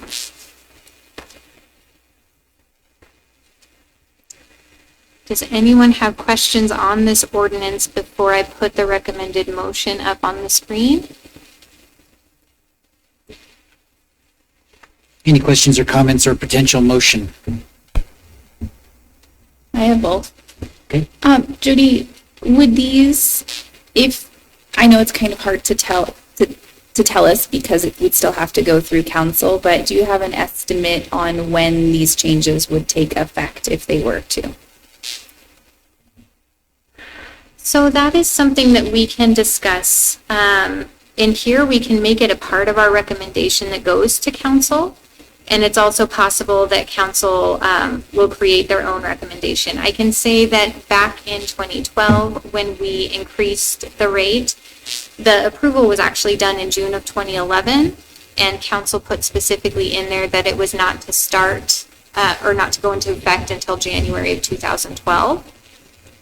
So we have the option to make a recommendation for timing of these fine increases if we're interested in doing that. The current recommended motion that staff created does not show a timeline, but that.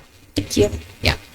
Chair, I would like to move that the board approve an amendment to section 10.54.140 penalties, parking violations, to increase fines for parking violations, and approve an amendment to section 10.22.260 limitations on parking in a residential parking permit only area to increase penalties for parking violations in a residential parking area.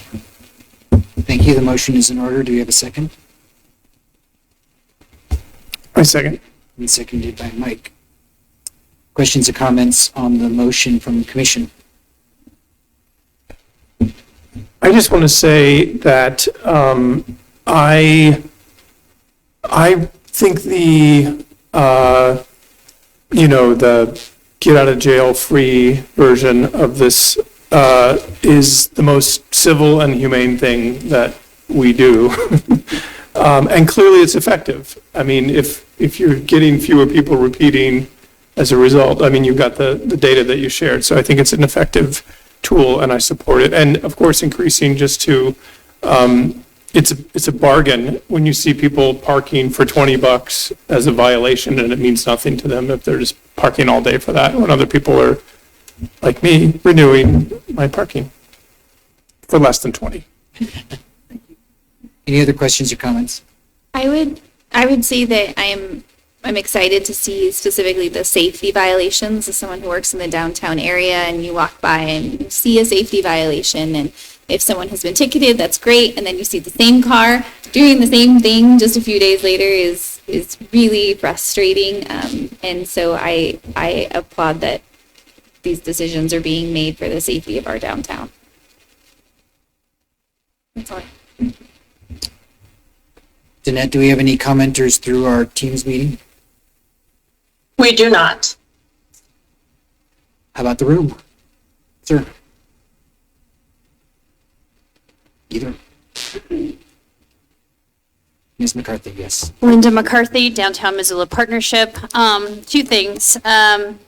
One, the first fine being a free fine does get a lot of positive feedback. We do hear that often about how friendly Missoula is and what a cool thing it is that we do a first ticket as a warning. So that's a positive thing that we do, just as Mike noted. Secondly, when you're looking at budgeting for parking increases, and of course we don't budget for fines, but we do budget for leases and maybe residential parking. Most people operate on the calendar year, so it's easier to budget for parking increases than it is to get that increase in the middle of the year. Of course, as the Parking Commission, you operate on the fiscal year, so it's easier for you to kind of budget for increases, in a fiscal schedule. But, some of the feedback that we get is, when you increase fees when you increase fees in the middle of the year, it's not something that we can budget for. Obviously, you don't budget for fines, but, when you think about starting your increases, you might consider starting in January so that businesses that are paying for parking can budget for that. The other thing I want to touch on, and you may hear about this later, but timing is important. And what's happening right now on the national level is creating chaos for businesses in our marketplace.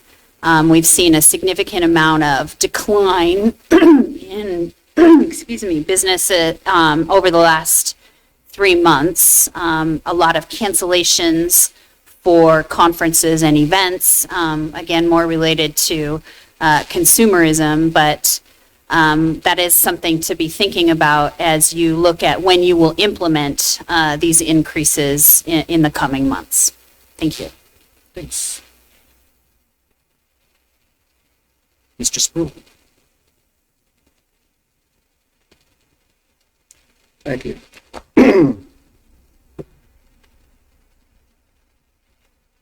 I was here a year ago. My name is Scott Sproul, and until last year, I have lived and worked in the downtown for over 50 years. I say that because there were two big changes for me personally. Last year, I sold Hide and Soul to our oldest son, Sean. So he now owns a Hide and Soul since July last year. And my wife wanted to purchase her parents' house up the Rattlesnake where she grew up. So we sold the business and we moved. And we're still moving, and now we're trying to fix up the house and sell it. Last year I provided this board with some history, context, and observations of the previous 50 years of renewal and growth in our downtown, but I also spoke out against a new parking plan where outside consultants propose that the current $20 parking meter fine be increased to $160. I think that's been discussed and reduced. Jody is proposing to keep the free first ticket, which shoppers and visitors love and appreciate, and creates goodwill for the downtown, which has been mentioned.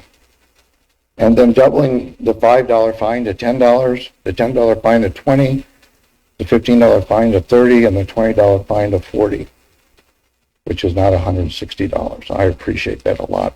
I personally do not think these increases are, I personally do think they're reasonable, considering there hasn't been a meter fine increase for 13 years. You've heard that. And only the worst abusers will get the $40 fines, which seems high enough to change their behaviors. At this point, I do want to reiterate a positive statement the outside parking consultants said about the majority of Missoulians and visitors to downtown. In the first paragraph of page 29 of the parking plan, they wrote, enforcement is robust and Missoulians have an existing understanding of the parking violations and generally pay attention to the rules and regulations. I think Jody addressed that as well. Meaning that the majority of Missoulians do not get a lot of parking tickets in our downtown. Only a few are consistent abusers. And one of my concerns, and other people's concerns, was that majority would pay for the faults of a minority. An analysis of the parking tickets in 2014 showed that over 90% of Missoulians who got a parking ticket only received 1 or 2 parking tickets a year. And that the real abusers of parking spaces tend to be business owners, business managers, and employees, not the shoppers and general public. It was also determined that many of the owners and managers who were getting multiple parking tickets actually had dedicated leased parking spots, but still parked on the street at a meter space closer to their work when they were in a rush or it was more convenient for them to do so. Hopefully the newer proposed $40 parking fine will change that behavior. 30 seconds, Scott. Is there a time limit? Yeah, there is. I want to support the reset at 6 months because my understanding is the reset for meter tickets is 6 months and not 12 months. Because 12 months, you get a $40 ticket, you'll never catch up. The last thing is I encourage a discussion about the timing, and that was just brought up. And when to actually implement changes, because now is not the time to do it for obvious reasons. The extremely high tariffs that our president has put on the closest allies and countries has caused mass confusion, anger, and both business and personal financial loss. 62% of Americans are invested in the stock market. Millions of workers and retirees have now lost a substantial amount of their savings. These tariffs have darkened the mood of most Missoulians, Americans, and citizens of other countries. Let's see. I would suggest that the Parking Commission think about it over the next 6 months to see what the clarity would be. It sounds like it would take that amount of time anyhow. At this point, there's a little personal thing I'd like to point out. If these extreme tariffs continue for more than a few weeks or a few months, especially tariffs on China, Vietnam, and other Asian countries, there would not only be an increase in inflation and reduced consumer buying power, but the majority of retailers like Hide and Soul, who get their footwear, clothing, and millions of other products from those Asian countries, would quickly be out of business if our customers are not willing to pay a lot more money for those goods. Our footwear industry is currently freaked out in a state of chaos because of the potential harm from this game of chicken. And during the meeting, the president increased the tariffs on China from 54% to 104%. Thank you for Jody's recommendations and your consideration. Thanks for participating. Anybody else in the room?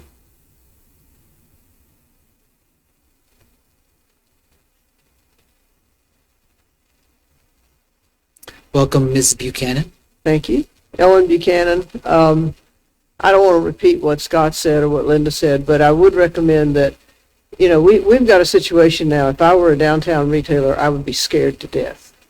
if I were a retailer anywhere in this country, I'd be scared to death because most of our goods aren't made in this country, and now we're faced with tremendous uncertainty. So, I would implore you that if the parking commission decides to put a time frame on when this might take effect, and I think it should take effect eventually, and I think city council may have their own opinions about that, but that there be a recommendation that when that time comes, let's step back and see where we are before just automatically saying, okay, January 1st, 2026, these new fine increases are going to go into effect.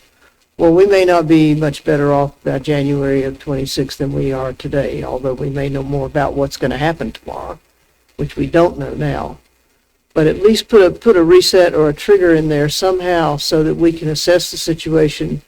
I've been concerned for quite a while, and it has nothing to do with the current administration or what's going on in Washington or even in Helena, about how fragile our downtown is. And certainly since the pandemic, we've seen major population shifts in this city. We've seen major price increases in the real estate business, and I'm concerned about whether or not we can continue to keep our really cool local businesses in the downtown, which is, I think, what makes us who we are.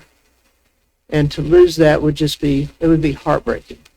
So please be thoughtful about when this is going to take effect. I think it should, but let's put some conditions in there that allow a step back and a reset if that's what's warranted. Thank you. Thank you. Anybody else in the room?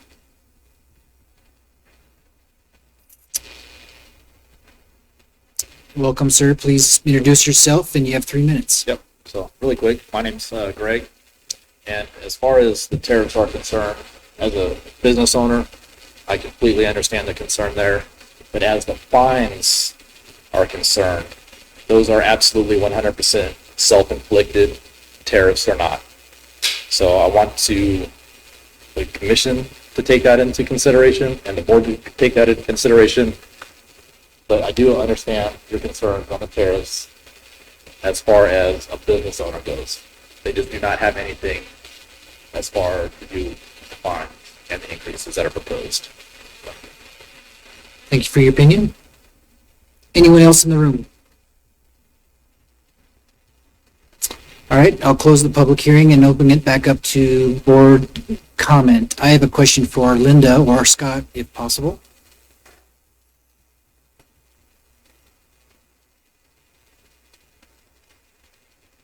My initial opinion, Linda, is to impose the increase in these fines as soon as council approves them, because it is to dissuade people from abusing the parking privilege and opportunity, and as Scott said, hopefully penalize the most egregious abusers among us. But I am sensitive and would like your opinion, and perhaps Scott's yours as well. We're coming into our heaviest and most attractive tourist season, and then right behind that is Cruise football, and then right behind that is Christmas. Perhaps anecdotally, or maybe you have some data, and Jody, perhaps you have some data.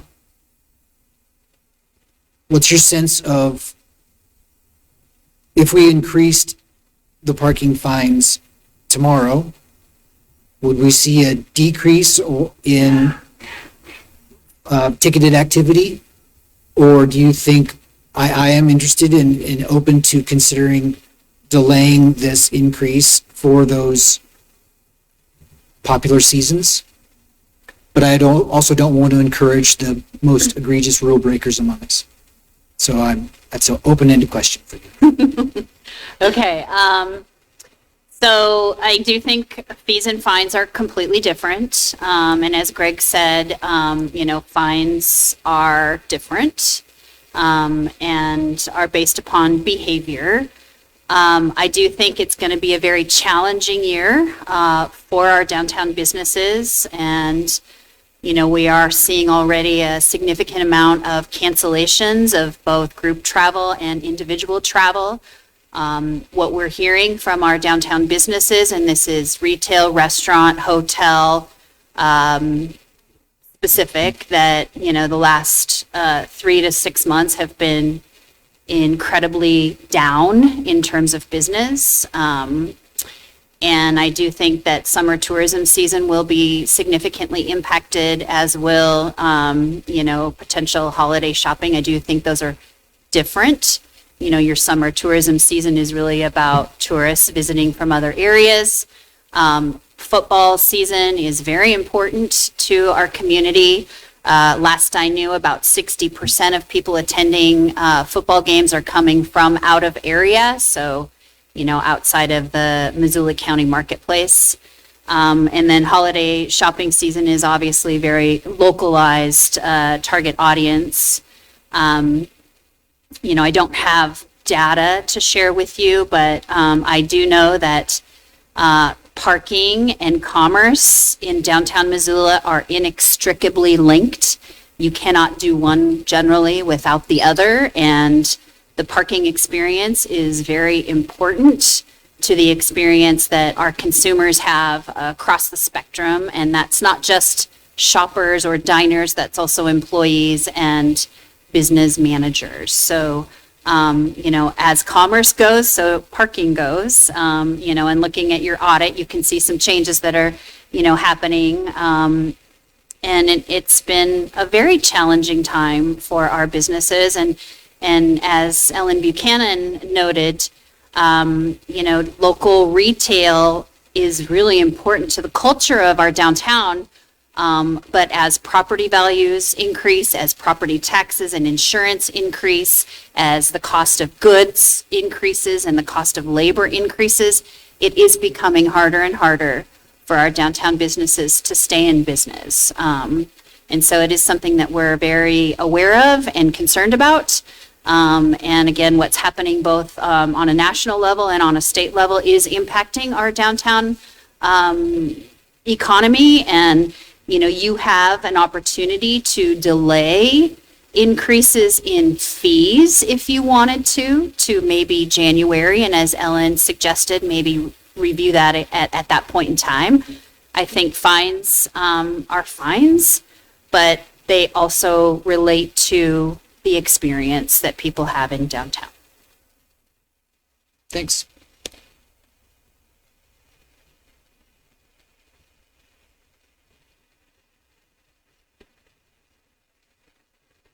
As a retailer, last 50 years, our biggest problem right now is internet companies, Amazon, and our own vendors who are selling online. Our own vendors are going giddy with skipping the middleman.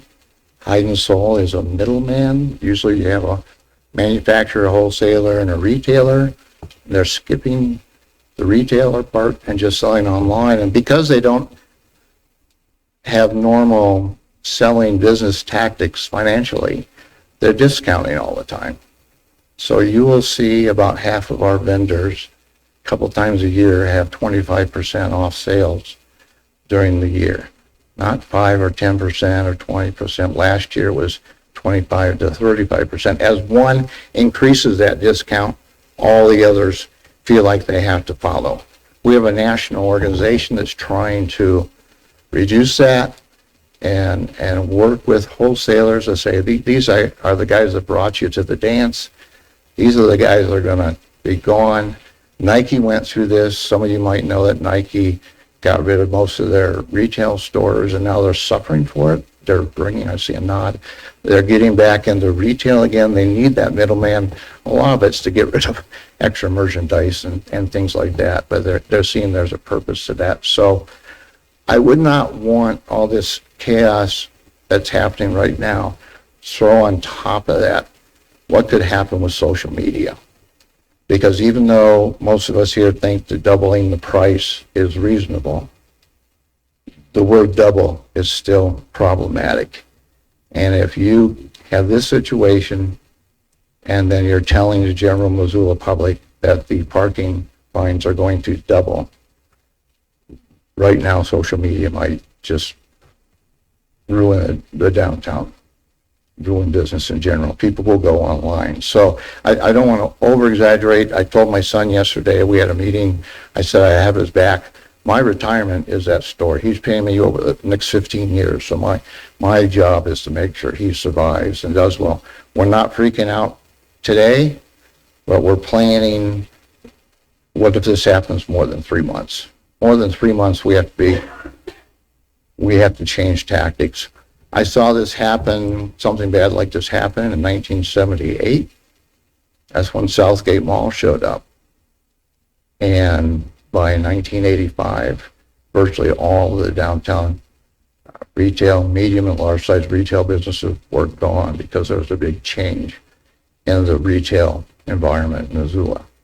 And we've spent the last 50 years exactly to try and recover that. The Downtown Association is 50 years old this year. So a lot of thanks to both Ellen and Linda for helping us improve the downtown. And now we just need to be very, very careful. We need to wait and see what's really going to happen in 3 months, 6 months, 9 months. We don't know as of today. Okay, thank you. Board comment and questions?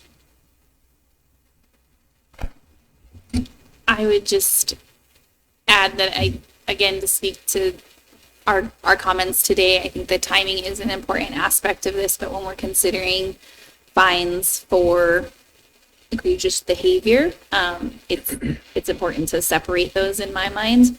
And Linda, loved your comment about parking and commerce being interlinked, because it's just so true and specific to our community. Not only are we interlinked in that way, but our enforcement team is providing a customer service experience for the folks on the street. They're often the first smiling face that people see.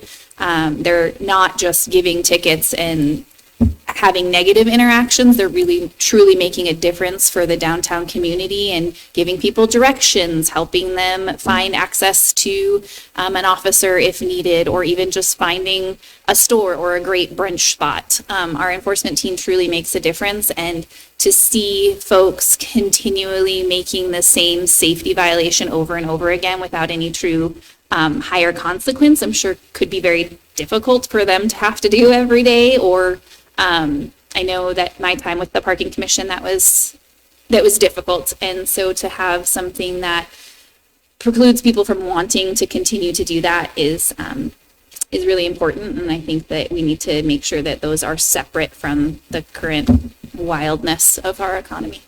Thank you. Any other questions or comments?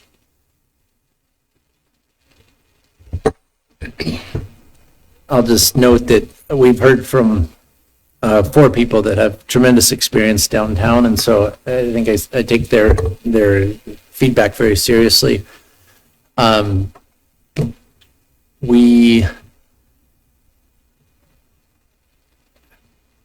like to understand more about the day on, day off parking system, but maybe there's a way to interlink the timing for the rollout of increased fees coupled with some new software that allows modified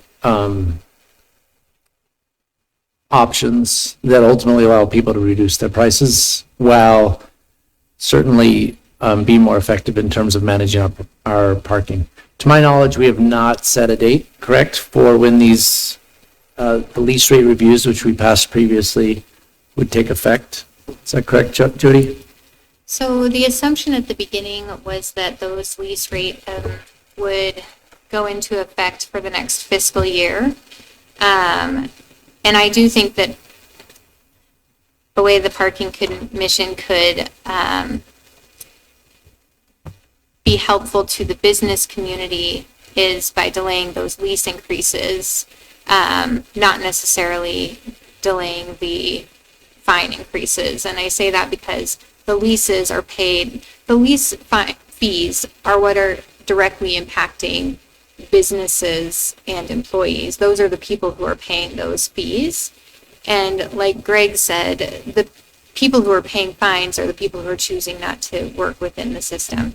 So to answer your question, it was not in the motion when those would go into effect.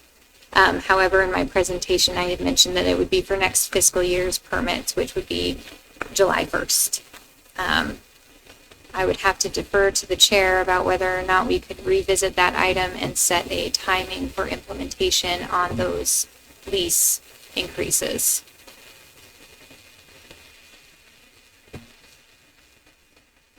Any other questions or comments? Yes, Ellen.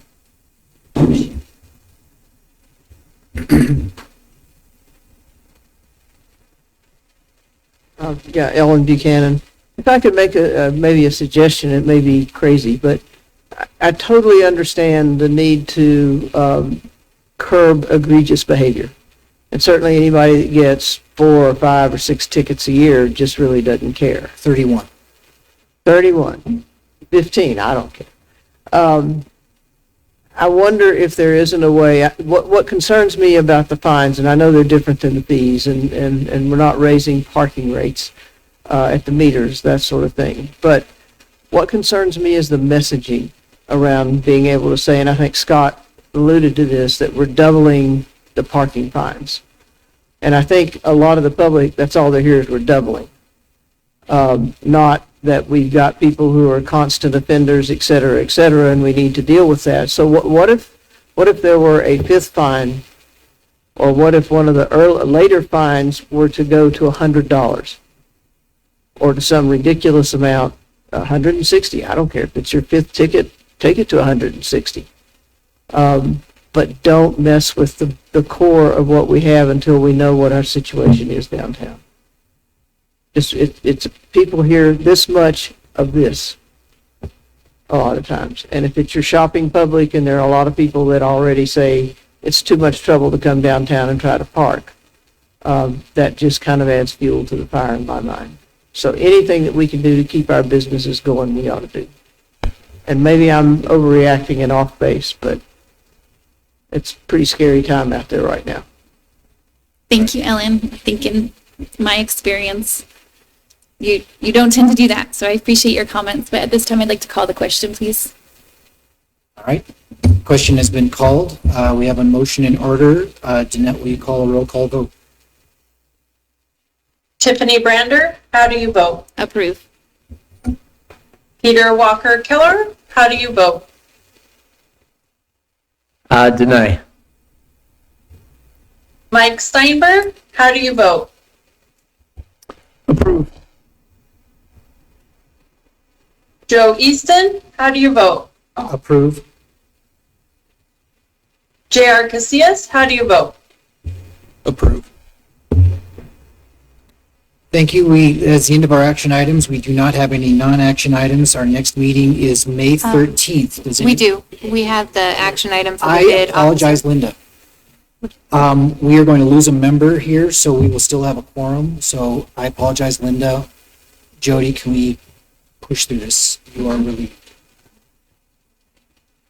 It's 2:24. Okay. There we go. I apologize again, Linda. Sorry. Got over eager.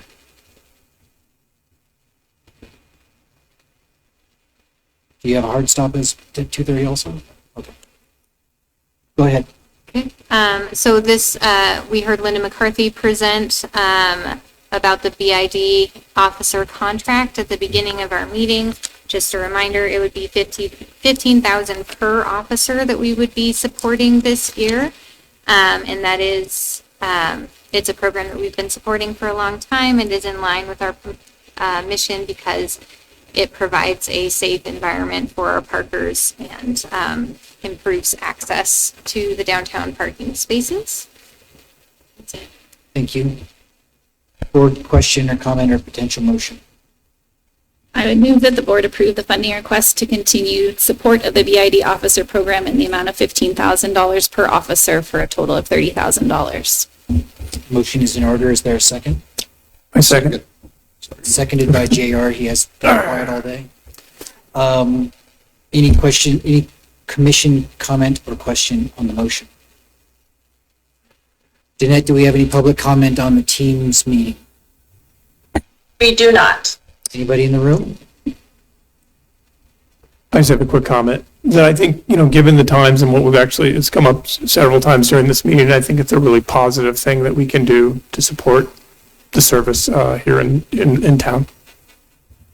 Thank you. My only comment, Linda, is the same comment I make every year when this comes for us. I don't want this to be a sole responsibility of the non-public entities to patrol and police these public assets. So realize that council and police department have a lot to weigh in on that, but I don't believe that this is solely an effort of the private entities to police public assets. But I am supporting the motion. Jeanette, will you conduct a roll call vote? Tiffany Brander, how do you vote? Approve. J.R. Casillas, how do you vote? Approve. Peter Walker Kelleher, how do you vote? Approve. Mike Steinberg, how do you vote? Approve. Joe Easton, how do you vote? Approve. Thank you again, everyone, for tolerating the change of venue and the change in technology. Our next meeting is the 13th at noon in this same location. Anything for the good of the order? I will adjourn the meeting. It is 2:29.